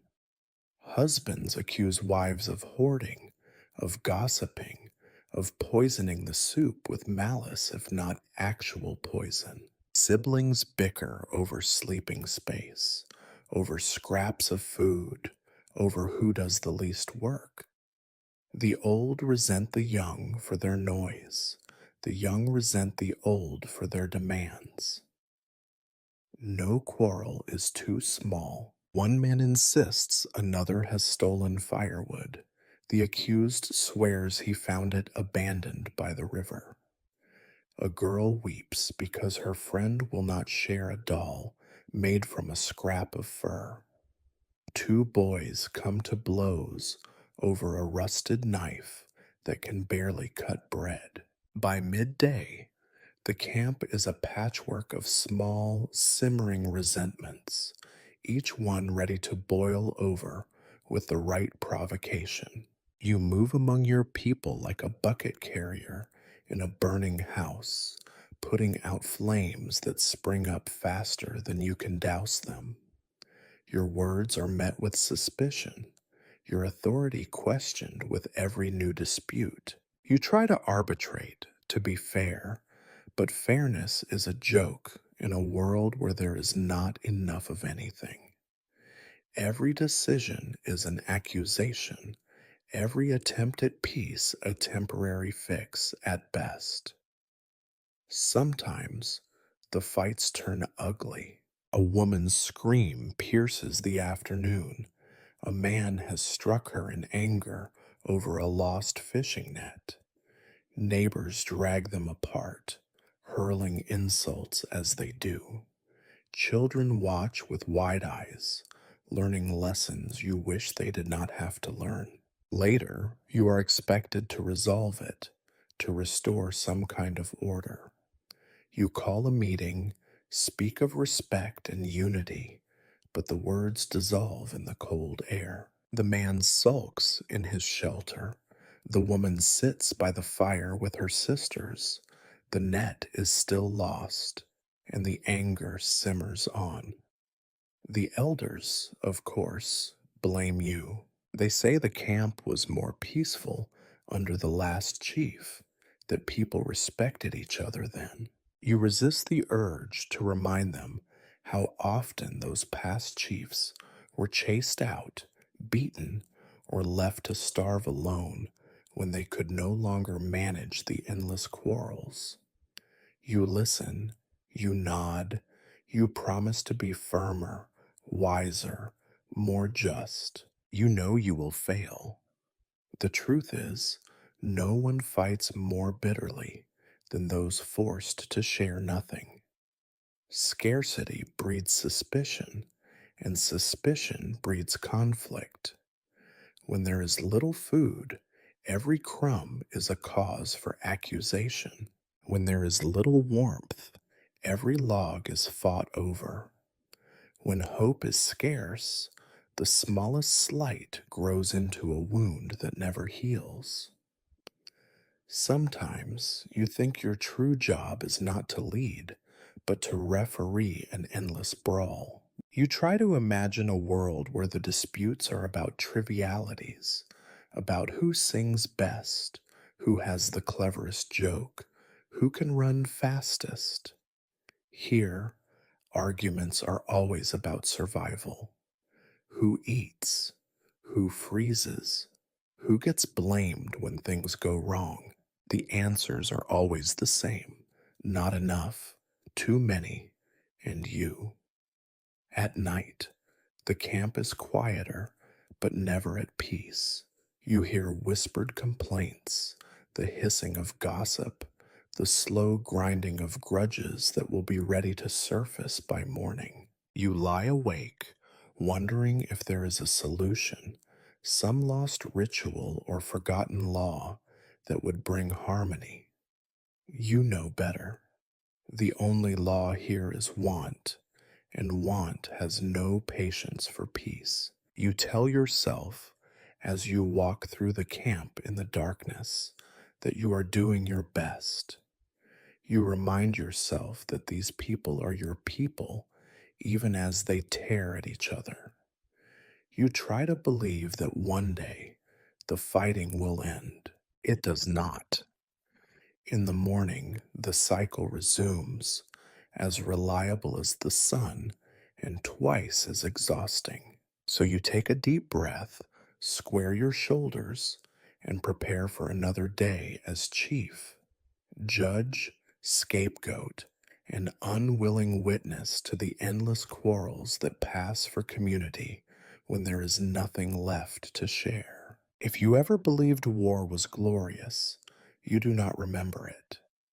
In stories, war is painted in colors of courage and honor, trophies and victory. In truth, war here is mud and terror, and the knowledge that your mistakes are paid for in blood.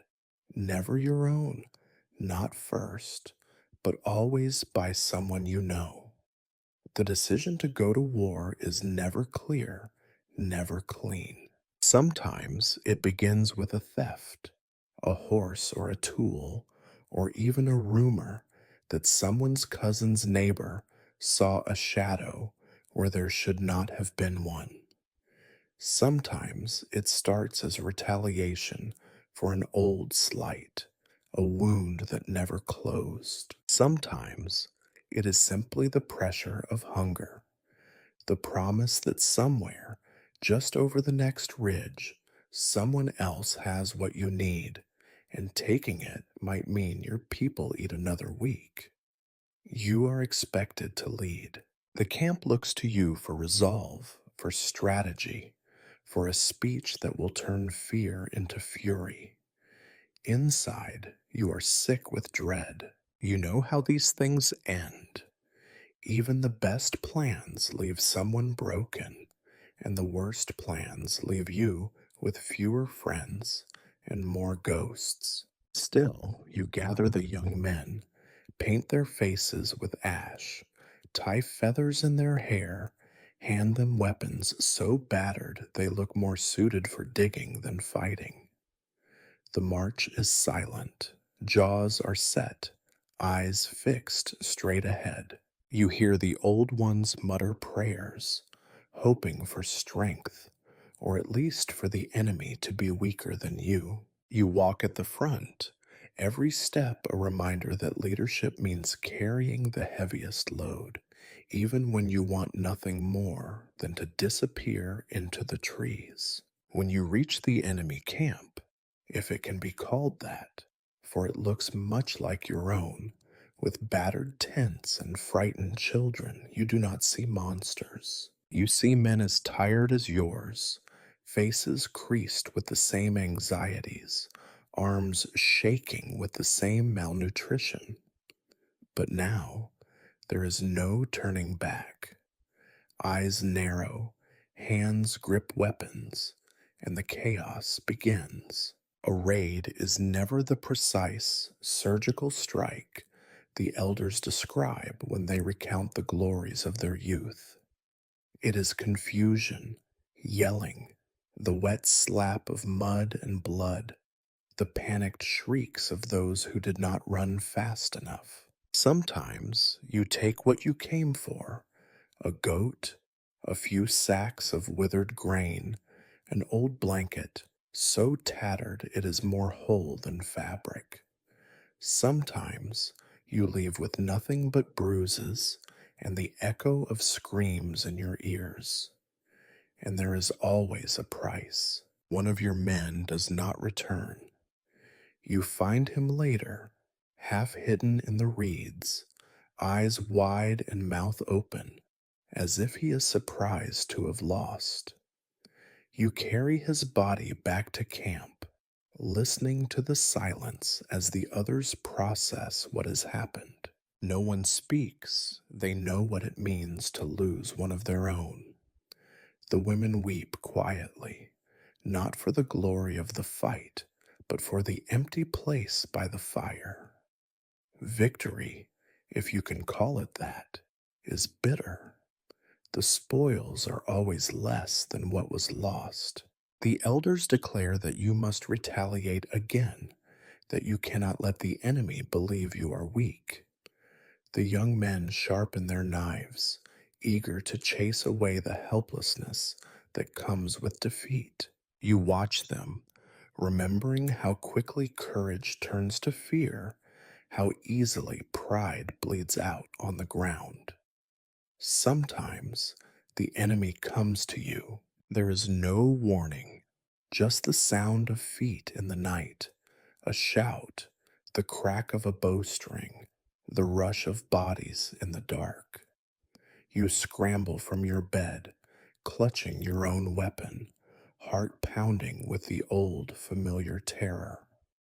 Chaos reigns. Fires are kicked over, tents are slashed, and in the confusion, you cannot tell friend from foe.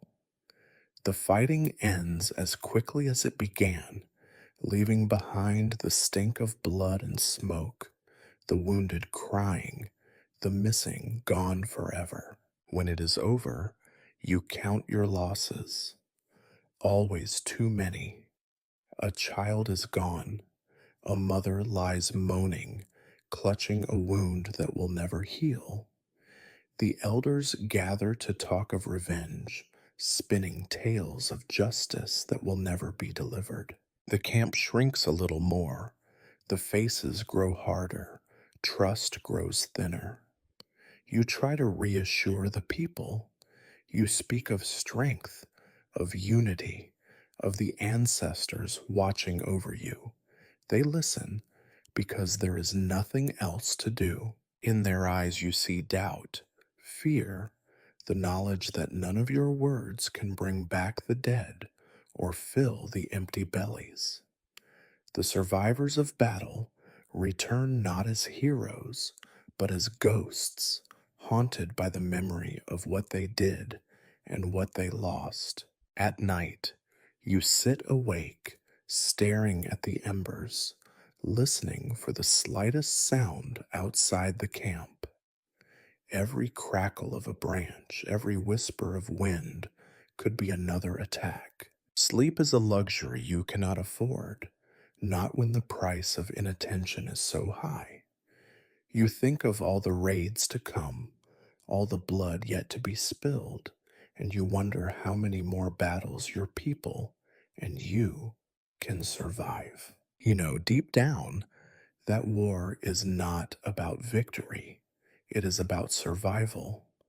The line between raider and victim blurs until you no longer care which you are, so long as you make it through another winter. The blood you spill is never enough to wash away your own fear, and the only thing that grows after each battle is the certainty that next time it will be worse.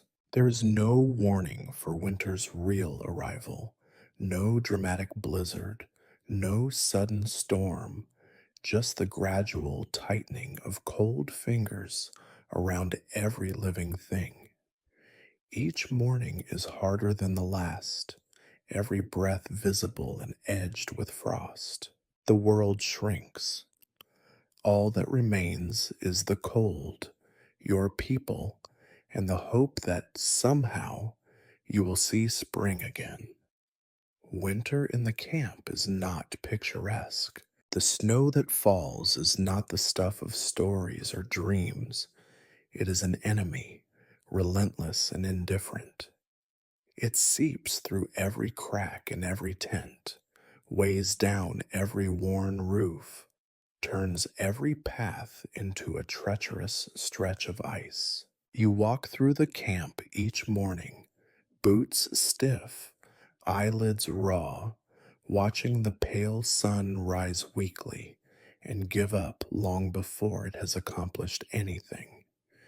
You know which families are struggling the most by how little smoke rises from their fires. Wood is precious, and in every stick burnt now is one less for tomorrow.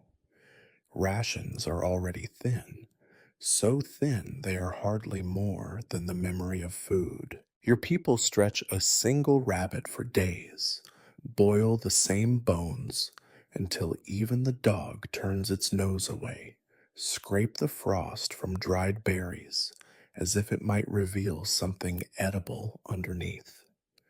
Inside the shelters, life becomes smaller, slower. The children huddle together, silent and shivering, learning early that winter is not just cold, but hungry. The old ones do not bother to rise. They stay curled under hides, drifting in and out of restless sleep, waiting to see if their next waking will be their last.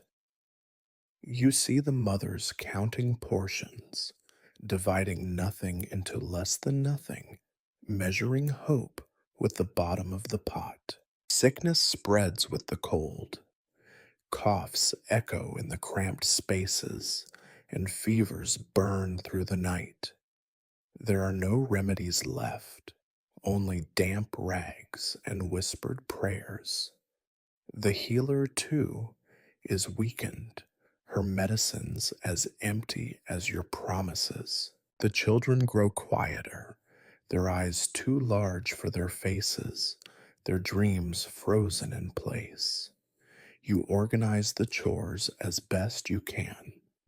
Some gather wood, venturing farther each day into the frozen forest, sometimes returning with less than they left. Others patch tents, sewing worn hides with numb fingers, each stitch a silent plea for another day of shelter.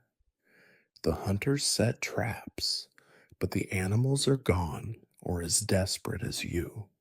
Sometimes a frozen bird, a stray squirrel, never enough. Every evening you gather your people by the communal fire, the flames a sickly reminder of what warmth used to feel like. You tell stories you barely remember, stories about winters survived, about the cleverness of ancestors, about miracles that always arrive just in time. No one really listens. They are too busy watching the flames, too tired to dream of a future that does not include more cold, more hunger, more loss. You keep a careful count of the days, not because you expect spring, but because you must know how much longer you have to lie. You watch the faces around you grow thinner, more hollow. You count the living each morning, and some mornings the count is less by one. Death in winter is quiet. There is no energy for grief, only the routine of carrying the body out, laying it upon the snow, marking another failed struggle against the season. You say the words you must, though you no longer remember what they mean. You promise the dead that their suffering is over, that the ancestors wait with open arms. You hope, for their sake, that it is true. You sleep with your family pressed tight against you, the breath of your children, your only reassurance that life continues. The wind finds every gap, whispers threats through the walls, turns dreams to nightmares. Your wife's hands are cold, her eyes colder still. There is no blame in her, only the exhaustion of someone who has learned there is no use in hoping for more. Some nights, the howling wind is joined by the howling of wolves. You remember the stories of wolves, how they are supposed to be noble, cunning, almost family. You know better now. They are only hungry, just like you, and will take whatever is left unguarded. In the depth of winter, you stop pretending. You stop believing your own reassurances. You stop dreaming. Survival becomes a matter of enduring the next hour, the next night, the next bitter sunrise. You wait, counting days not in hope, but in defiance, daring the cold to do its worst. When spring finally comes, and it does eventually, it is not a triumphant return, but a slow thaw. The snow melts to reveal mud, bones, and a camp smaller than before. You rise, blinking at the pale sun, and know that you have survived, but you do not feel victorious. Survival is its own punishment, a reward that means only that you must do it all again. You look around at your people, those who remain. Their faces are older, their eyes more cautious. You have passed the test, if endurance is the test, but you know better than to celebrate. The world does not care how hard you fought. It only asks if you are still here. And so you are, alive, if not whole, preparing for another year Another cycle, another long winter that waits, patient as ever, just out of sight. Trade, in the old stories, is an act of mutual respect, a dance of equals beneath the wide sky. In your reality, it is a ritual of humiliation, a meeting of desperation and cunning, a negotiation where everyone leaves convinced they have been robbed. Trade is the dirty business of survival, the only way to get what you cannot make, find, or steal yourself. It begins, as always, with the inventory of shame. You gather what pitiful goods your camp can spare: a handful of brittle furs, a cracked pot, a tool so worn it is closer to being scrap than anything useful. Someone offers a little dried meat, but it is mostly gristle and hope. You are forced to include a family heirloom, a necklace your mother wore when times were different, back when the tribe believed in the future. You hold the trinket in your hand, weighing its sentimental value against the hungry eyes of your children. The children always win. The traders arrive with all the confidence you lack. They move through your camp as if it is already theirs, their faces unreadable, their clothes only slightly less ragged than your own. They bring what you need, but never enough: salt, a little grain, a chipped hatchet, sometimes a scrap of sugar for the children if they are feeling generous or cruel. Their voices are soft, but their eyes are sharp, cataloging every weakness, every trembling hand, every glance you share with your people. They know they are in control. The bargaining is a theater of false politeness. You begin with your best offer. They sneer, examine your goods as though you have handed them animal dung.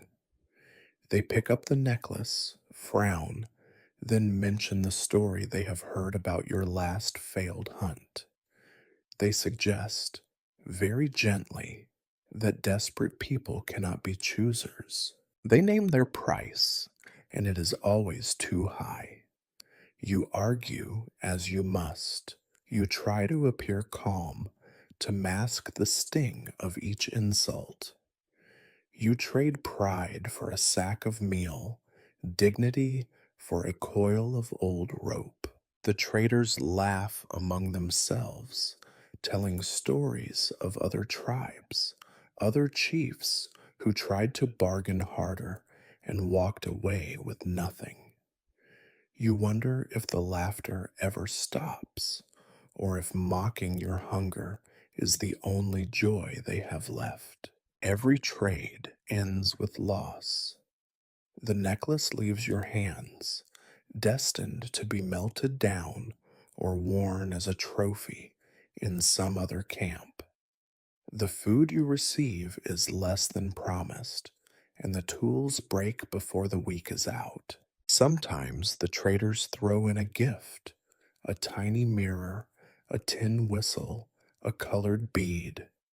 The children are thrilled for an hour. By morning, the bead is lost in the mud and the mirror cracked. Still, you pretend gratitude, because to seem ungrateful is to risk losing even this miserable arrangement. When outsiders come, not just traders, but strangers from distant camps, or worse, the pale skinned men who talk endlessly about land and God and treaties, the humiliation is even deeper. You listen to their words, never quite sure what they mean, but always aware that the price for misunderstanding is higher than you can afford.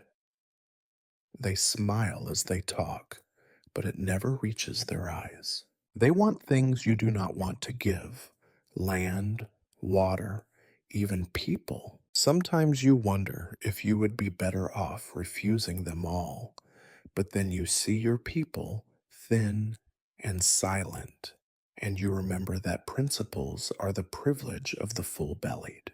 When the traders finally leave, your people gather around, inspecting the meager loot. The elders shake their heads, muttering that you are too soft, that you gave away too much. The young men grumble that you let yourself be cheated. The women inventory the goods, dividing them with the same joyless precision as every other chore. The children, at least, still find a way to smile, their fingers sticky with the last grains of sugar, their voices briefly louder than the grumbling. You go back to your tent, turning over the deal in your mind, measuring what you have lost against what you have gained. It is always a loss. That is the way of things. Trade is not for profit, not anymore. It is the slow surrender of everything you once valued for one more day, one more meal, one more chance to wake up in a world that is never fair. You sit by the fire, watching the trader's tracks fade in the mud. You try not to think of the necklace, of the dignity that left with it. You remind yourself that a living child is worth more than any heirloom, that a few more days of survival is worth any amount of pride. Still, the taste of humiliation lingers. You will swallow it again and again, as long as your people need you to. The stories will say you were wise, that you provided. The reality is less poetic. You did what was necessary, and you did it badly. Tomorrow, the traders will come again, and you will repeat the same ritual. There is no end, only a slow wearing away, until there is nothing left to trade except yourself. If there is anything heavier than hunger or cold, it is the weight of tradition. You wear it every day like a shroud, stitched together by the hands of 1,000 ancestors, none of whom ever wondered if you might prefer something lighter. Custom is not a comfort here. It is a set of rules so ancient that no one can remember their reasons, only their punishments. Your people expect you, the chief, to be the living memory of every law, every rite, every story ever muttered by firelight. You must recite the lineage of your tribe at every meeting, recalling names and deeds that mean little to the starving. You must enforce rituals, even when they cost you time and strength that you do not have. To forget an ancestor's name, to skip a sacred step in the seasonal dance, to let a forbidden word pass your lips, these are not small lapses, these are disasters. You know this because the elders remind you every day. The laws are everywhere, woven into the smallest acts. There are rules about who can speak at the fire and who must wait until the embers die down. There are rules about which animals may be hunted, which must be left to the spirits, which may only be eaten after the proper prayers. There are rules about marriage, about whom you may love, how many gifts must change hands, how many witnesses must nod at the ceremony. There are rules about the dead, about the shape of their graves, about the songs sung over their bones. You have broken many of these laws, though rarely by choice. Sometimes there is no firewood, and you must burn sacred twigs. Sometimes there is no food, and you eat what you are not supposed to. Sometimes, in the quiet of the night, you forget the words to the oldest prayers and simply mutter whatever comes to mind. You do not admit these failures. The burden of tradition is to pretend you have never failed. The elders, guardians of law and memory, watch you with unblinking eyes. They notice every omission, every hesitation. They do not hesitate to correct you, sometimes in whispers, sometimes in front of the whole camp. In the old days, they say, no one would have dared to ignore the laws. No one would have survived if the rules were not kept. You want to ask if anyone is surviving now, but you keep your mouth shut. Sometimes you wonder who the laws serve. Do they protect the people, or do they protect the memory of a world that is gone? You see the pain in the eyes of a woman who cannot marry the man she loves because his mother once insulted her grandmother. You see the anger in the face of a boy denied a warrior's feather because he was born a day too soon. The customs are strict and blind. They care nothing for the small tragedies they create. Yet you uphold them. You must. The alternative is chaos. And chaos, in a place with so little to lose, is always waiting to pounce. The laws give structure, even when they give no comfort. They explain why things are as they are, why the suffering must be endured, why the old ways matter even as the world changes all around you. When there is a dispute, and there is always a dispute, you are expected to rule with perfect memory and impartiality. A man accuses his neighbor of stealing wood from the sacred grove. A woman claims another has violated the taboo of the riverbank. You listen. You weigh the accusations against the dusty book of tradition, and you deliver a judgment that satisfies no one. Justice here is not about fairness, it is about continuity. The law is obeyed not because it is right, but because to question it is to risk unraveling everything. The rituals themselves become heavier with every repetition. Each season brings a festival, and each festival brings a list of requirements: dances, songs, offerings, sacrifices. The people go through the motions, their faces masks of exhaustion and resignation. The children learn the steps before they learn to count, but you see in their eyes the same questions you once asked. Why do we do this? Why must we always do it this way? The answer is always the same, because we always have. In the quiet moments, you envy the few who do not care, the wanderers, the outcasts, the mad. They ignore the laws, and the camp whispers about their fate. But sometimes you wonder if they are not, in some way, freer than you will ever be. At night, you sit by the fire, repeating the stories, reciting the rules, holding tight to the fraying threads of tradition. You know the burden is not yours alone, that every chief before you carried it, that every chief after you will curse your name for passing it on. You tell yourself that one day, perhaps, there will be time to question, to change, to let go. But not today. Today you carry the laws, because to drop them is to risk losing even the illusion of order. The burden is heavy, and it grows heavier every year. But you shoulder it anyway. You have no choice. It is tradition. You do not notice the exact day your body begins to betray you.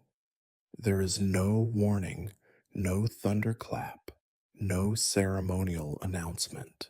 It happens quietly, piece by piece, one joint stiffening in the morning, one step faltering on a familiar path, one night's sleep bringing less rest than the one before. You are the chief, and for years you convinced yourself that the rules of frailty would skip you, that responsibility alone would keep your muscles strong and your mind sharp.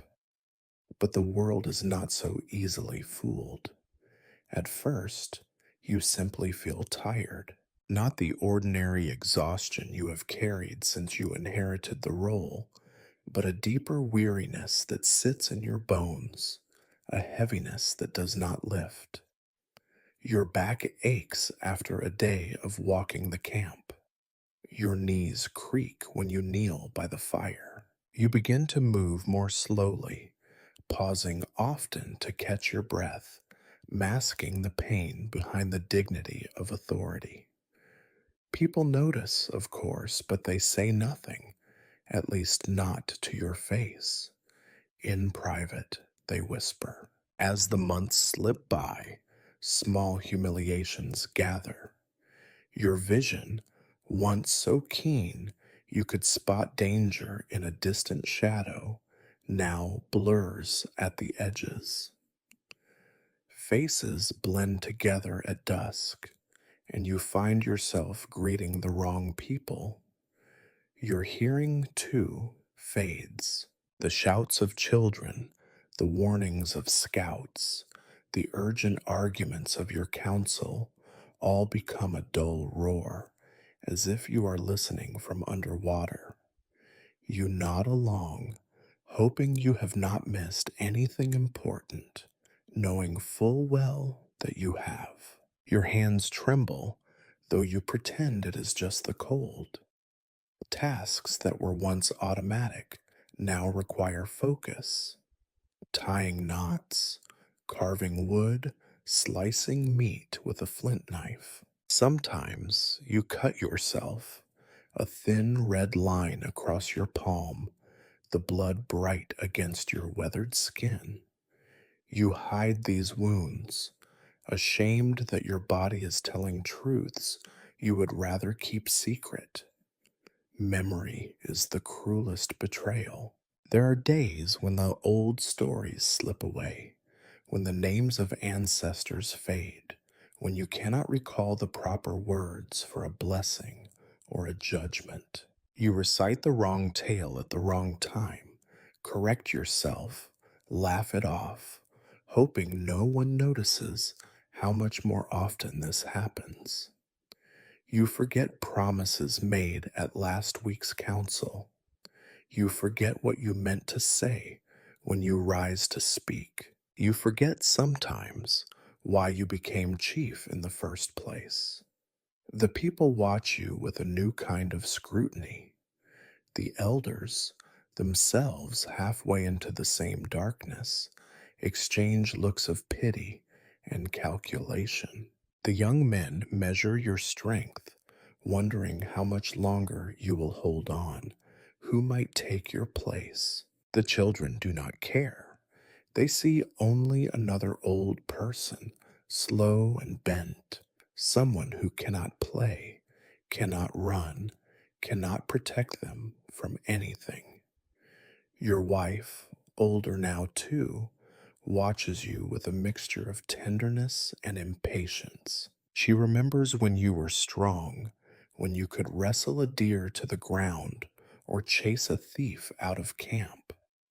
Now she fetches water while you catch your breath, kneads dough while you fumble with the fire. She says nothing, but her silence is full of memory and regret. You fear the day when your authority slips entirely. You see it already in the way people hesitate before obeying, in the way disputes linger unresolved, in the way the council talks a little longer after you have left. You know what comes next. A younger man steps forward, first to help, then to suggest, then to lead. The transition is never gentle. You try to mentor, to prepare a successor, But the reality is always messy. Power is taken, not given. You try to make yourself useful, to pass on wisdom. You repeat advice, tell stories, demonstrate skills you no longer possess. The young listen out of obligation, not in interest. They are polite, but their eyes slide past you, already looking to the future. You want to warn them how quickly the future becomes the past, how brief the season of strength really is. But you know they will not understand until it is too late. Winter feels longer now. The cold settles in your bones, a constant ache that no fire can banish. Illness comes more often, lingers longer. Each cough, each chill is a reminder that the circle is closing. You think of those you have buried, friends, rivals, children, and realize there are fewer and fewer left who remember when you were young. At night, sleep is fitful. Dreams are crowded with faces you cannot name, places you have forgotten, voices calling from beyond the firelight. You wake often, heart pounding, reaching for a memory that will not come. The darkness feels heavier, the silence deeper. You know now, that age is the final humiliation.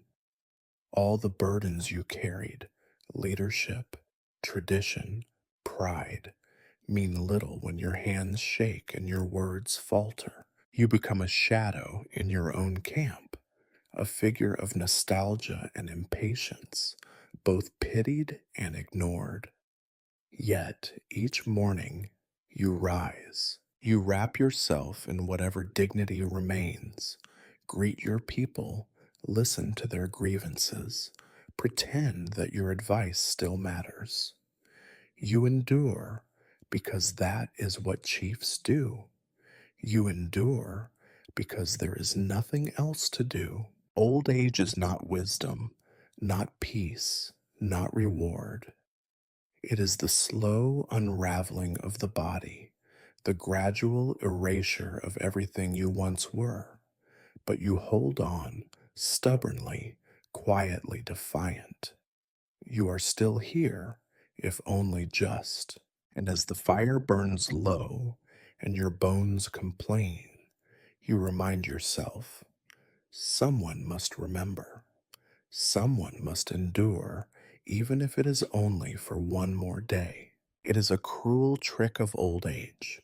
Just as your body loses its strength, your mind becomes sharper in the wrong direction. Memory, once your ally, now turns against you with a vengeance. In your youth, you looked to the future, counting seasons, calculating risks, pretending that every new day was a blank page. Now, the past is a storm you cannot outrun. Every misstep, every wrong word, every broken promise waits for you in the darkness, a parade of ghosts eager to remind you of all you failed to do. You remember faces more than names. There was the child you could not save from sickness, the wife you could not comfort in her grief, the friend whose trust you squandered for the good of the camp, or so you told yourself at the time. There were the men who followed you into battle and did not return, the families who left the camp for good after you ruled against them, the children whose eyes never quite forgave you for dividing their food too thin. Some memories are louder than others. You remember, most of all, the mistakes you tried to justify, the day you agreed to a trade that left your people hungry because you were too proud to admit you had nothing to bargain with.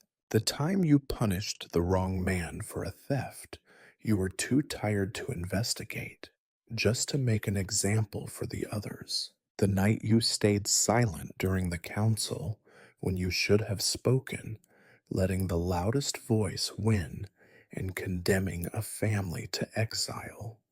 You tell yourself you did your best, that no chief could have done better. The ghosts disagree. They come to you in the moments between sleep and waking, when the fire is low and the cold creeps in. You hear their voices, not angry, but disappointed, a litany of all the things you failed to see, failed to prevent, failed to understand. You meant well, they whisper, but meaning well was never enough. Some nights you argue with them, defending your choices, reciting the endless list of things you did right. The ghosts listen, unimpressed. Your people do not see these shadows. To them, you are just the old chief, one of many who tried, who suffered, who grew brittle and tired and full of stories. They bring you their grievances, their problems, their pain, and you listen, offering the same weary advice you always have. But you know, with the clarity that comes only with age, that no answer is ever perfect, no decision ever free from regret.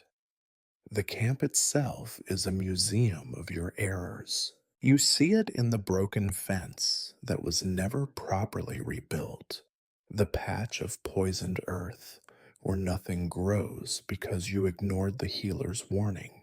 You see it in the way people avoid each other at the communal fire, their disputes never fully resolved, their wounds never fully healed. You see it in the shrunken size of your tribe, in the empty places around the council circle, in the quiet acceptance of suffering that has become the tribe's only reliable tradition. Sometimes you try to confess your mistakes, to unburden yourself before it is too late. You call the young ones to your side and tell them the stories no one wants to hear, stories of poor judgment, of kindness gone wrong, of mercy mistaken for weakness. The young listen with polite boredom, eager to escape your shadow and make mistakes of their own.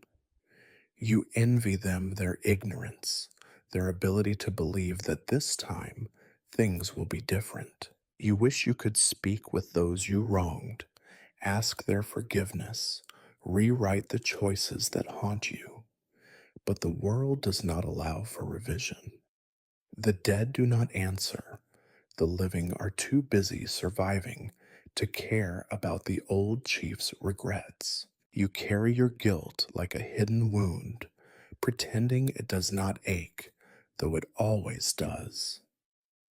There are times, in the small hours, when you wonder if any chief leaves the world unburdened. Perhaps the only true inheritance you pass on is the certainty that leadership is always inadequate, always disappointing, always shadowed by what you failed to do. You wish someone had told you that at the beginning, but perhaps you would not have believed them.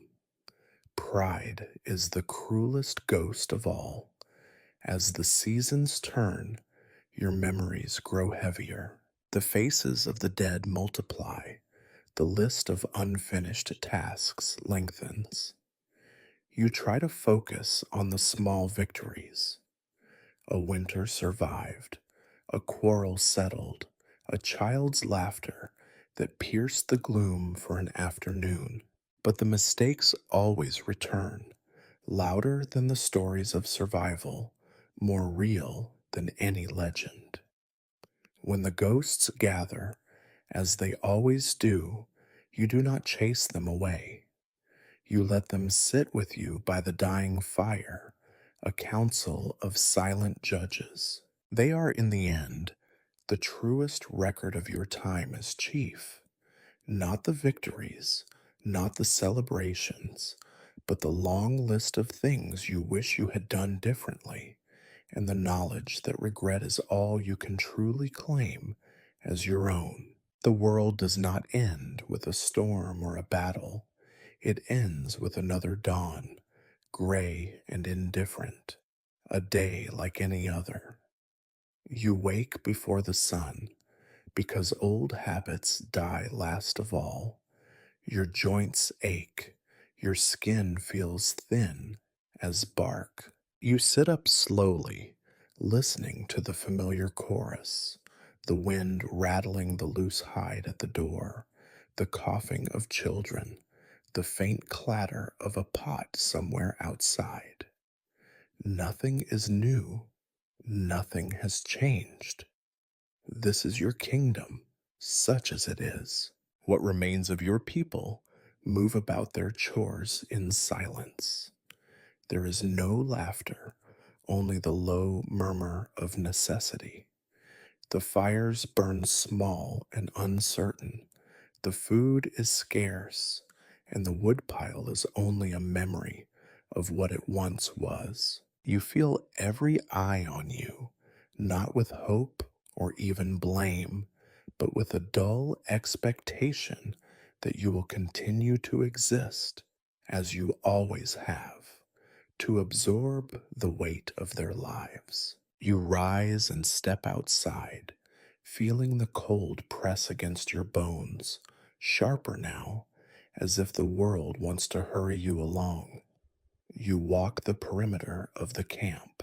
The ground is frozen hard, marked by footprints, many of which have not been filled in by new ones. Every empty shelter is a story of someone lost by hunger, by violence, by the slow erosion of hope. You greet the few you pass by name, though their responses are barely more than nods. Even the children, those rare sparks of movement, look through you as if you are already gone. There is no crisis today, at least not a new one. The familiar problems line up like old friends. The sick to be visited, the food to be divided, the disputes to be settled with words that mean nothing. You go through the motions, listening, advising, making promises no one expects you to keep. You watch the women scrape thin broth from the bottom of the pot, the men sharpen sticks that have long since ceased to be weapons. You know every gesture, every sigh. The elders gather as usual, not to discuss the future, but to complain about the present and mourn the past. You let their words drift over you. You do not argue. Their stories are your stories now. Their regrets only echo your own. Someone mentions your name, how long you have been chief, how many winters you have seen. Their tone is neither reverent nor reproachful. You are not a hero, not a villain, simply a fixture, as worn and inevitable as the stones that line the riverbank. As the day crawls on, you find yourself staring at the sky, looking for some sign, a bird, a break in the clouds, a shape that might mean something. There is nothing, only the unchanging gray. You try to remember the last time you hoped for anything. You cannot. You wonder if that is what it means to grow truly old. Not to run out of days, but to run out of reasons to care whether tomorrow comes at all. At midday, you sit by the fire. The children circle around, not seeking stories, but warmth. One of them, a granddaughter or a neighbor's orphan, leans against your leg. You put your hand on her head, feeling the brittle hair, the small, stubborn pulse of life. You want to tell her something, an old story, a word of comfort, a lie about better days to come, but your mouth is dry, and the words do not form. She sits with you anyway, silent, eyes fixed on the flames. As evening falls, the cold deepens. The wind brings the scent of earth and ash. You make your last round, checking the shelters, the fires, the faces. Some greet you, some do not. You no longer take offense. You are almost invisible now, an artifact that lingers because no one has bothered to bury it. You return to your shelter where your wife waits. She does not speak. She knows there is nothing to say. You eat what little is left, half a root, a cup of water, a memory of meat. You wrap yourself in the worn hides, listen to the sounds of your camp as night settles in. There is no singing, no celebration, only the dull rhythm of survival. You lie down, staring at the darkness above, listening to your own breath. You wonder if this will be the last dawn or just another in an endless series of days that refuse to end. You are not afraid. You are not relieved. You simply are, one more life ground down by a world that does not care for chiefs or heroes or hope. If the spirits are watching, they remain silent. If the ancestors are waiting, they do not call. You close your eyes, letting the cold seep in, letting the weight of years slip away. Perhaps tomorrow will be different, or perhaps it will be just the same. Either way, you know now that life is not a story of triumph or meaning, but a long, gray dawn without light, endured until you cannot endure any longer. In the end, the only legacy you leave is endurance, a small, stubborn flame in the endless cold, flickering quietly as the world turns away.